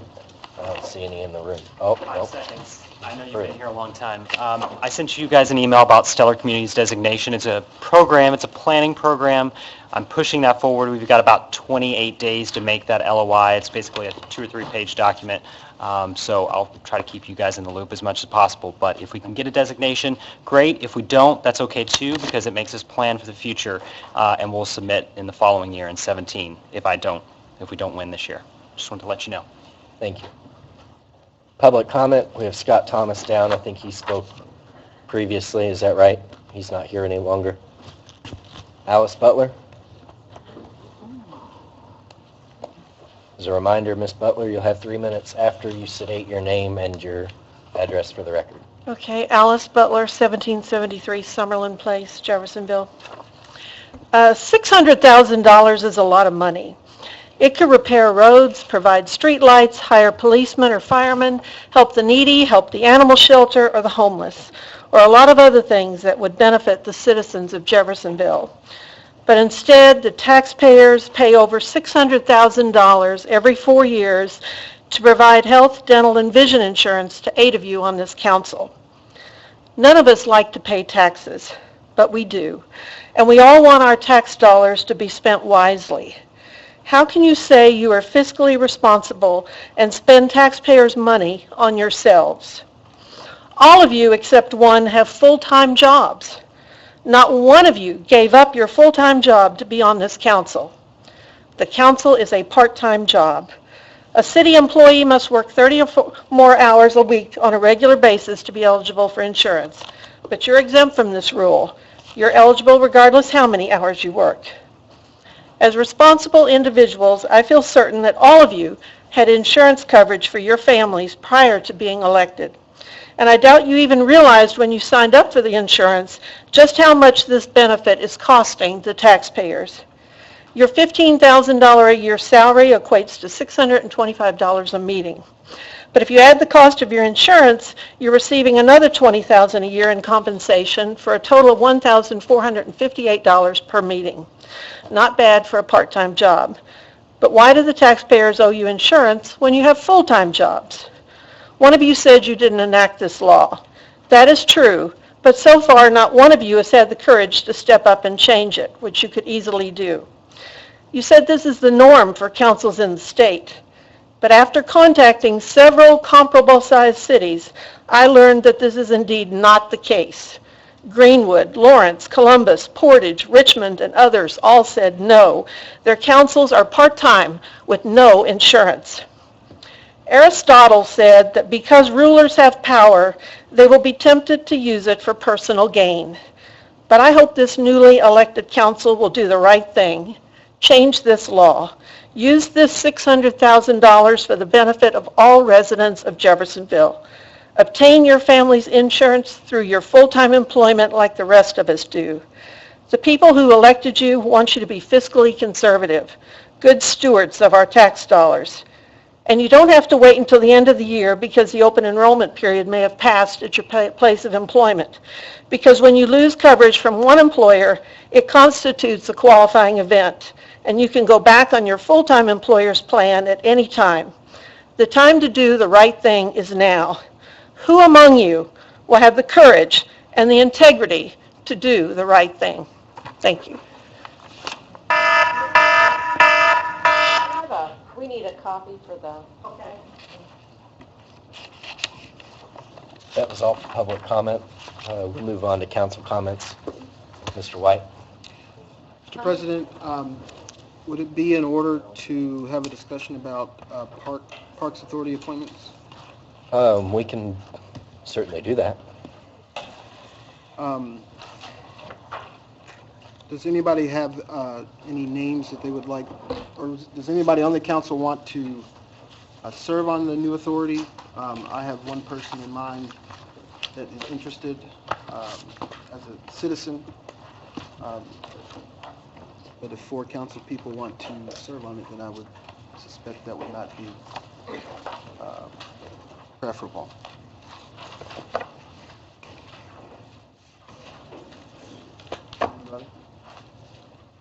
My only comment is I'm hoping that those who supported this change would want to be involved. and working with this new system to see how it works. And And on that ordinance that we pushed forward, how many council members can serve on it? Up to 4. One has to be a council member. I would offer the name of Larry Jordan to serve as a citizen on the Parks Authority.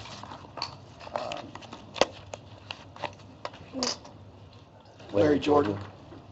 I had two citizen appointments that I'd considered, but I haven't had an opportunity to reach out to either one to see if they would be willing. I would put myself up to be the council representative if there wasn't one. But through this process, I've heard a lot about why we shouldn't do this. And we had 4 members that voted against, and I would assume that those 4 members would want to stay. I've heard a lot about a new board might not have We the were pretty vision. clear about it. Yeah, absolutely not. Absolutely not. I mean, I think I did my best to explain why it's inferior to what we have today. And I saw how that worked before, and I would like to see the other members who think that this is a better system to put their time and their effort in and see if it works better. I heard a lot of arguments about how this removes from elected district council members. I heard a lot about how this removes a potential vision that has worked well for the city. And if that's the case, then I would think that those who argued that would want to step forward and put forward that vision and put forward that representation of their district or at large. Now, like I said, I'm perfectly willing to serve myself because I think we have a good department that does a lot of good parks programming. But if there are others, I would take myself out of consideration.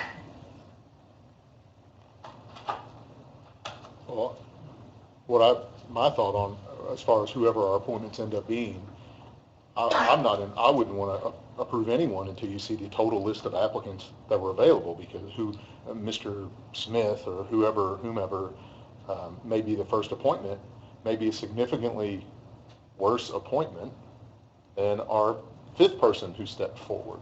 So I'd want to see a package of people presented to make sure that we all know who is a potential pool of people, instead of piecemealing it at a time, because you may end up leaving someone off the list that might be the best person in the universe to fill that spot. Well, another thing that wasn't addressed is we have that Parks Authority Advisory Board that's all citizens, and they do an excellent job. Is that going to stay intact? If that's not going to stay intact, then I would love to recommend appointing several of them, because they put in a lot of time. I know they've walked the parks with me. The past 2 years I've been going to those meetings, and they are very hands-on, whereas we as the Parks Authority, we're more the budget and the money. They actually have different groups, the different committees that oversee the special events, the river stage. So they got a lot of time and energy and passion about the parks. So if that is going to stay, I'd like to know that. If it's not going to stay, then I think we've got some excellent appointments to consider right there. And we don't know until the Parks Authority convenes and establishes how it's going to operate. That's why I wanted a workshop to try to iron some of this stuff out, to give it the best possible way moving forward. Those boards were not put together under the ordinance that designated the Park Authority. Parks Authority created those boards. Right. And the Parks Authority is changing. Yeah. Right. So the city council changed 4 years ago. The boards that were under this purview of the city council didn't change with that council change. I don't see, unless the attorneys disagree, I don't see how the change of the makeup of the board changes. As of now, it does not. Yeah, as of now, as we sit here today, all those advisory boards are still in place. That was not affected by the ordinance that was passed tonight regarding the change in Parks Authority membership. But once the Parks Authority Board is created, if you appoint some of those people, or they can make their own rules on how to create or dismantle or keep. I mean, it's all on their shoulders and their decision to do how they want to operate. I was just saying, we have some excellent people that serve on that board, that Absolutely. advisory board. I don't anticipate any of those advisory boards changing. However, if there is some fear that they will, then, and if you want to serve on the authority unless and until that happens, any of these appointments we make can be changed at any time. So,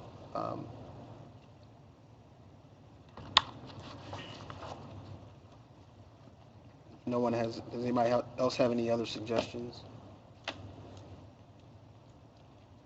I don't know that we have to necessarily fill all of the appointments right away, but I would anticipate that the mayor will fill his appointments, and that the new authority will convene on the fourth Monday as it would have before.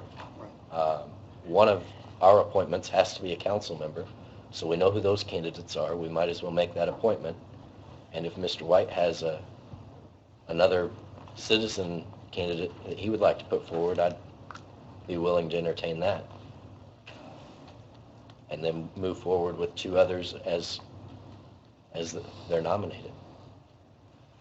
In light of that, Mr. President, I would move that yourself, as the council person that shall serve on the Parks Authority Board, and Larry Jordan be put in nomination for appointment. Is that a motion? I'm sorry, yes. I didn't say that artfully. Is there a second? I'll second. It's a motion and a second to put myself and Larry Jordan on the Parks Authority Board as council representatives. Is there anything further? And this is with the understanding it can be changed at any time. There's not a length of an appointment. There is They are for 4 years, but they can be removed. At will. They're at-will appointments, yes. For no reason. I'd just like to say, I support, any council person who wants us to serve, so obviously, Mr. Owen, be happy to, you'd have my vote, and I hope you serve well. But as far as the additional appointments, I lean towards what Mr. Hawkins said, is that let's look at the candidates and get the best candidates. Just because we have the first candidate or somebody's ready, doesn't mean we should pull the trigger on that person. And I'd like to comment as well that although they can be changed whenever, who is going to be the person who tells candidate A, well, we had you there, but now we have found, or the fifth person we looked at is better than you, so now you can leave. So the idea that, yes, we do have that authority, I don't think anyone's going to be willing to exercise that authority. So I'm back to where I started. Yeah, I think we should compile a list of people first, and maybe have a workshop next week on this. I mean, or communicate via emails to where we get a list of people. I mean, I had a couple of people, but the dates, they're already on some other boards. I think we should compile at least maybe 5 to 10. See if they're willing. I know Larry, and I support Larry, but I think it's important to do it as a group, so you know who your team is. And so I agree with those comments. Mr. White, would you like to revise your motion, or would you like to call to question?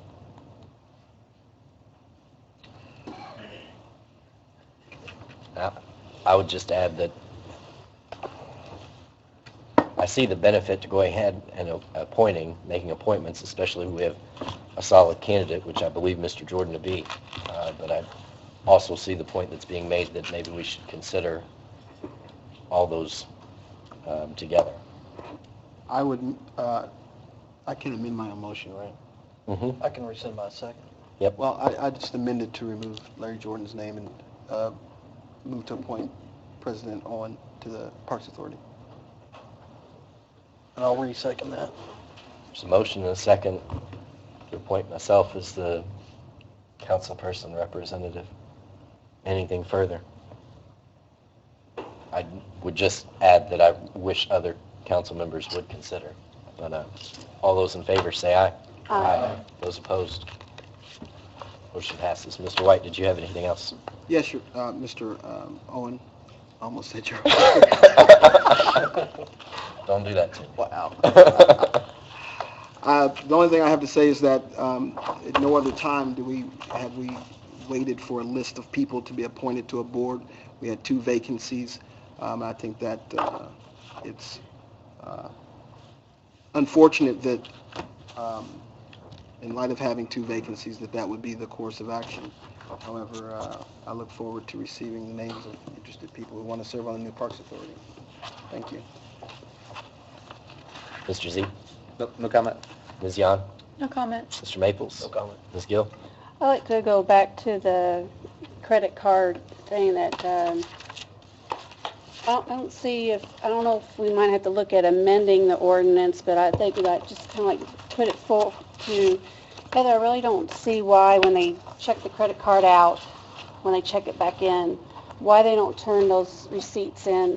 Is that something that maybe we can encourage, or maybe, Mr. President, you could bring up at a department head meeting and remind the department heads that per our ordinance, that department head is responsible for the use of that card, and if we're not getting the receipts, it is not a legal claim. So if we're going to have department heads are going to start writing some checks, I don't think they'd like that. But the longer they hang on to, I don't know why they're hanging on to receipts, but the longer that they do, you run the risk of being misplaced, or you put something down and it there's just no reason why they can't get those in unless, Heather, I think it's something she brought up, and unless that administrative assistant, whoever handles that, wasn't there or something. But, we're not getting, it was just brought to my attention that with the former one there that we approved it, and he was getting receipts in after. I'm like, it does not work that way.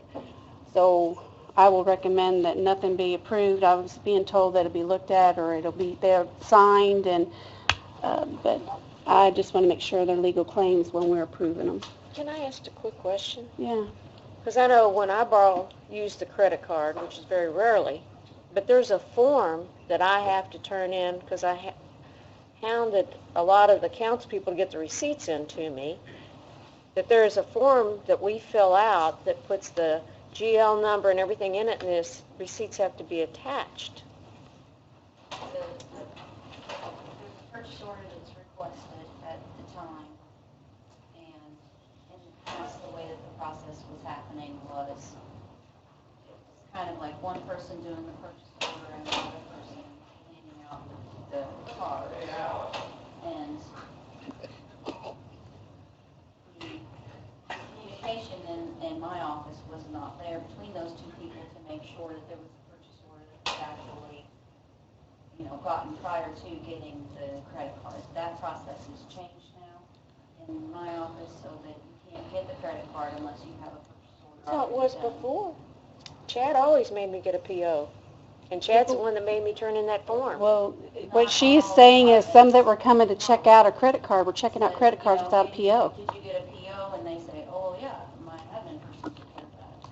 And it Oh, okay. I just asked a question because Well, I knew. and then by hearing a conversation, 3 of our cards were discontinued because of fraudulent activity. What does that mean? I'm thinking, wait a minute here, what? So I think we really need to crack down on this. I think it's a privilege for them to be able to have these credit cards, and I think it's a huge responsibility, and it falls on the department head, and I think if they're reminded of that, I don't know if a lot of them realize what's going on. I know one issue that we've been having, where I know that Heather has addressed that, but I just think that's something that we just got to closely monitor, and I'm hoping that, when I go in and go through the claims, that you all back me up when I say, hey, we need to pull this, or something to make sure that, because once we approve it, it's on us, and if it's not a legal claim, I don't feel right, and I don't want to approve it. That's all I have. do agree that some changes that needed to happen in my office. January was, and beginning of February is kind of a little bit difficult for us. And learning how to do that purchase order process and the software and all of that. So we had some learning curve during that transition period. And it got to the point where we had 5 or 6 police officers in Las Vegas on the same week that you all went to your training that needed 3 or 4 credit cards. 2.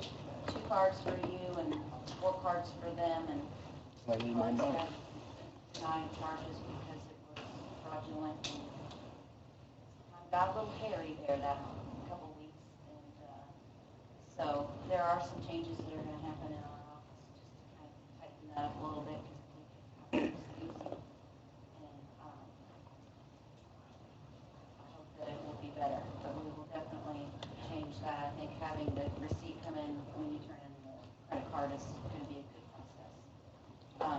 Ann was just talking a little bit at break about some of her charges are not able to get a purchase order necessarily prior to the purchase because they're off to the academy for 12 weeks at a time, and she does 1 week credit card purchases at a time. So 1 week could potentially be a completely different number than another week. And so I think that each case needs to kind of be looked at. There's just certain circumstances there.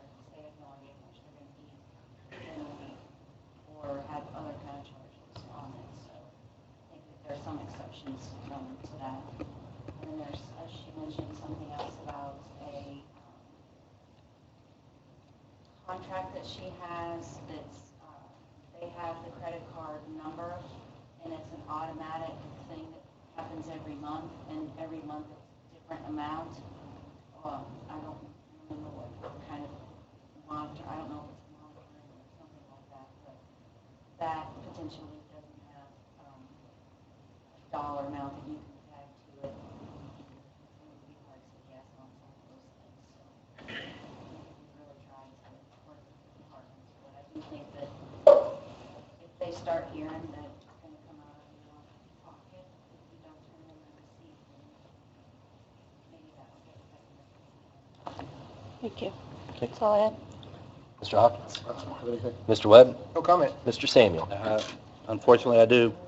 I want to thank our, it just takes longer. I want to thank our street department and our parks for the snow removal. They did a good job, I know, in some difficult places, and then they get criticized for not getting certain places quick enough, but I just appreciate that. But talking about snow removal, we had I know the police department came asking for more contract dollars tonight, and I noticed in our claims, there was almost $1,000 claim for snow removal from their building. And I'm just wondering if we could not get our street department and our parks to do a swing through there to clear that off for them, so we don't have to, pay that for when it snows. And because none of those folks are in the room, I can't really ask them. So I just throw that out there, and I'll try to say something to the police chief or the street department or somebody, say, is that even a possibility to have our own guys? Because we have the equipment. If we could do that, I think that would save us a little bit of money. An announcement, Illuminate Claysburg, that's the 12th Street project, which is right behind here. That should be going up within 4 weeks, 4 to 5 weeks at the most. That's where we're going to have a 15-foot, looks like railroad spikes with lights on them, and it's going to be a really neat change in that. And the Claysburg neighborhood was very involved with selecting those, and I think that'll be a neat project. But that's coming up, and you'll hear whenever we dedicate it, you'll get information on that. I had the question, who leads out on the Parks Authority transition? I know, as it was mentioned tonight, there's going to be a Parks Authority meeting, assume if they keep it, before our next meeting. And so we're not going to have our appointments there. That's one of the reasons I was really concerned. There's a lot of this transition that hadn't been talked through. And that's one of the reasons I didn't understand why we had to fast track it. But I think, looks like, Matt, you're going to be our appointee if you can try to help facilitate that, because I know there's a lot that's going to have to happen over the next month or so with that, and hopefully those folks can hit the ground running. Question, Scott, at our last meeting, we had Kim Calabro here with the salary ordinance, and they were going to go to wastewater. Did wastewater eliminate that position that was moved, or did they leave it? Because we passed that salary ordinance contingent on that. I think they eliminated that. Okay. Thank you. Eliminated. Thank you. And then just a comment, my last comment about additional appropriations. We probably we'll continue to have them. That's kind of what we do. Is it possible, Heather, to get a regular report either once a month or maybe at every meeting of a running total of what additional we've done? Because that's very helpful. Because you kind of forget that. Or I forget that, not you. But then to the council, I would recommend that we consider talking or getting our heads together to determine what's our threshold of how much are we willing to go into the bank this year for. Because we have balances, but as you saw tonight, we get hit with, it feels like emergencies or things that you want to say yes to. But at some point, we got to have a pot of money say, well, this is our priority. Otherwise, we're going to spend our reserves. And I would just hope that we would be thinking a little bit about that so we could prioritize and have an agreed upon amount that we're comfortable with saying, okay, we can go into the bank for this much this year. And then that'll force us every time to really analyze the additional appropriation.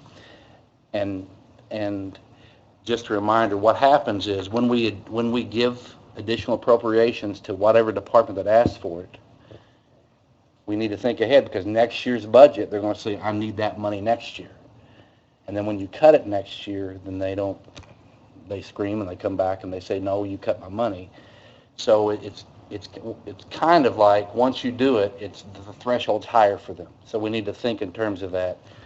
For just, I'm not trying to talk down to anybody. I'm just trying to say that's the reality of how the mindset is and the understanding is. So we just need to be aware of that. That's all I have, Matt. Okay. Just a couple of things. We have to, as a city, we have to establish an internal control board that establishes internal controls and oversees that for the city. That's for any department or employee who handles money. We'll probably be establishing that board. That needs to be established in an ordinance, right? Yes. I'll be working with Scott. He doesn't know yet, but I'll be working with Scott to put that ordinance together, and probably less, getting input from some of our other department heads in the clerk's office, departments that deal with money, the animal control, Parks Department is a big one, the clerk's office, and we'll be putting that ordinance together to establish that board so that they can establish those internal controls that we have to have per statute by, I think, the middle of June. Yeah, I think it's by July 1st. By July 1st. So if you'd like to be incorporated into that process, please let me know. There's a bunch of rules to read. I'd like to. Yes, ma'am. With you on that. Absolutely. Secondly, Les mentioned the Ordinance Violations Bureau. I think the clerk had asked maybe that a small group get together and kind of talk about that a little bit more to keep that ball rolling so we can get that established. Thirdly, Green Team 2.0. I don't know if anybody else has, but I've had constituents who have repeatedly asked me about the status of the Green Team, if we're going to go back to a Green Team, if we're going to go to something else. I get asked a lot. And I talked to the mayor about it, sent out an email about it. Clark Miles, I think it was Clark Miles, asked me about it at the department head meeting last week. I said, let's talk about it. Let's schedule time to sit down and talk about it more next week after the Board of Public Works. Send out an email to everybody. I know Wednesday afternoons are not really that convenient, so I wanted to put it out there. If council members would like to get together and kind of discuss where we are and where we want to go, and if we want to go, maybe we should get together in a small group about that. I don't think that we're in a position, and I've said this multiple times to other people, I don't think we're in a position to put something together for 2016. I think we're too late in the game. I think we should kind of regroup and talk about what 2017 looks like as far as green space upkeep and management goes. So are you wanting, don't want to interrupt, but Sure. are you wanting, I'd mentioned to you I could not do Wednesday afternoon. Right. I could do Thursday. Are you wanting to do it sooner, or are you going to put it off? Sooner rather than later, just to keep the ball rolling and have a direction. I can do Friday afternoon. I can't do Thursday, unfortunately. Friday or sometime next week. I could do Friday after 2. Or we can work it out. I mean, we can work it out later. We'll if we want to we'll get together in an email if there's a small group of us that want to be included in that. Raise your hand and let me know, and we'll put an email out and coordinate schedules. But I didn't want anybody to feel excluded because I said Wednesday afternoon. That was just when Clark and I discussed off the cuff. We'll talk about it next week. But we can certainly work around anybody's schedule. Also, as I mentioned earlier, our 1782 notice came back from the state. It came back really well. For any who are not aware, correct me, Heather, if I speak out of school, but the 1782 notice is basically a reconcilement of the last 6 months of last year. It kind of gives us what our final expenditures were, what our final incomes and receipts were. The department heads did really well at not expending all of their budgets.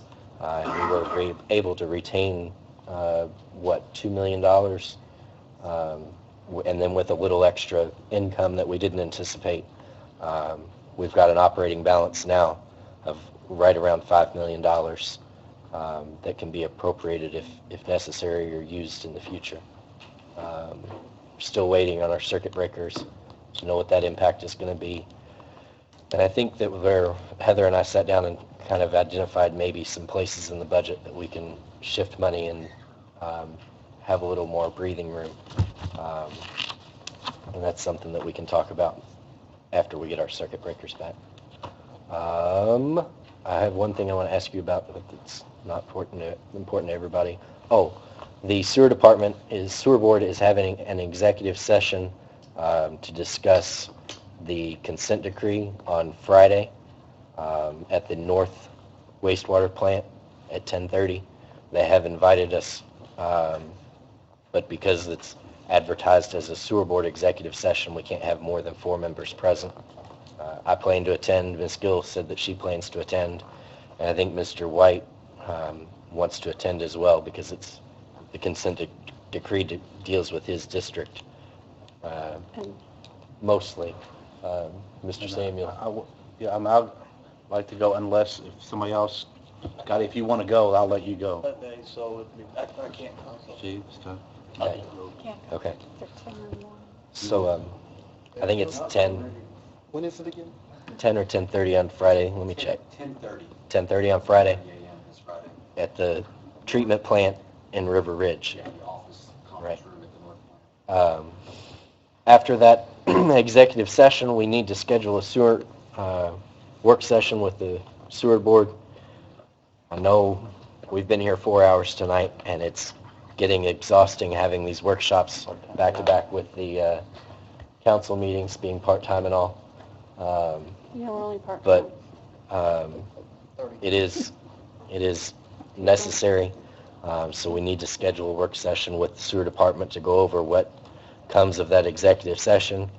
I can send out an email on that after the executive session, just after we determine how pressing that it is. I had another email about a work session to continue the HR conversation. Kim had requested Wednesday the 24th so that we could discuss things before our March 7th council meeting. I know Callie said that she would have to leave in the middle of it because of a redevelopment conflict. I know Ed's going to be out of town, but I think Ed indicated that he was fairly aware of some of the issues that are going to be discussed and even offered an opinion on those issues. Now, is this a workshop you said? Yes, ma'am. On the 24th? Yes, ma'am. Wednesday. Can you do it? I won't be here. Oh, you'll be out. I've got to get to Indianapolis. I'm going to legislative stuff. Oh, is that Yeah. that week also? Okay, I will try my best. okay. That's all I can promise for right Sure. now. That's What fine. time? Good question.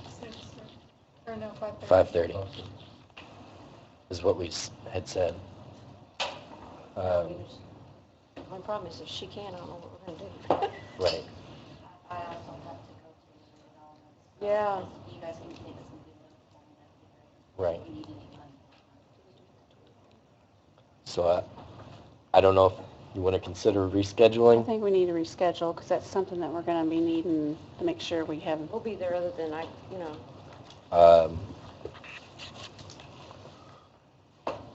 Do I you thought get- maybe Monday, the 22nd, but that's going to be the Parks meeting. I'll be at that, obviously. Monday, the 29th is a fifth Monday. that'd be fine. I know typically we try to keep Mondays open.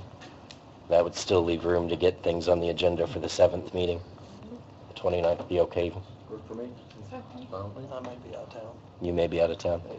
Okay. What time you want to do it at 5:30? If that's okay with everybody. Yes, ma'am. My only thought is if you have any additional appropriations that are, never mind. If you hear them for the first time, do I'll it at decide. Is this with sewer? No, Sewer this board? is with Yes. Kim. No. Is this with Kim or Yes. sewer board? Yeah. Okay, thank you. I think maybe we could do it at 5. No, I had a request for 6 because we have people who work across the river, unfortunately. If that Better works. than what we were. Yeah, better than what was. Better than 7. And I'll get with Kim to make sure she's aware of that Was change. it 5:30 or 6? 6. Yep, Make it 9 a.m. yes. 6 to 10. Public workshop. That is a public workshop in here. Yes, please, sir. Mr. President? Yes, ma'am. Before you get done, I've got one quick thing. Okay, go ahead. Just to give you all a heads up, last week, I had spoken with the mayor while he's out of town, and he's back, of course, but about attending department head meetings, and he wanted to let you all know he wants to extend the invitation to any council member to attend department head meetings. He said he would really like if at any time you can, or you don't have to come all the time, but Are they a certain time, or are they immediately after whatever? immediately after Board of Public Works. Mhm. And usually about 10 is when they start, so I just wanted to, Yep. If there's nothing else, take a motion to adjourn. Motion to adjourn. I was going to offer something for our insurance, but Ms. Butler's left, so I won't. We're adjourned.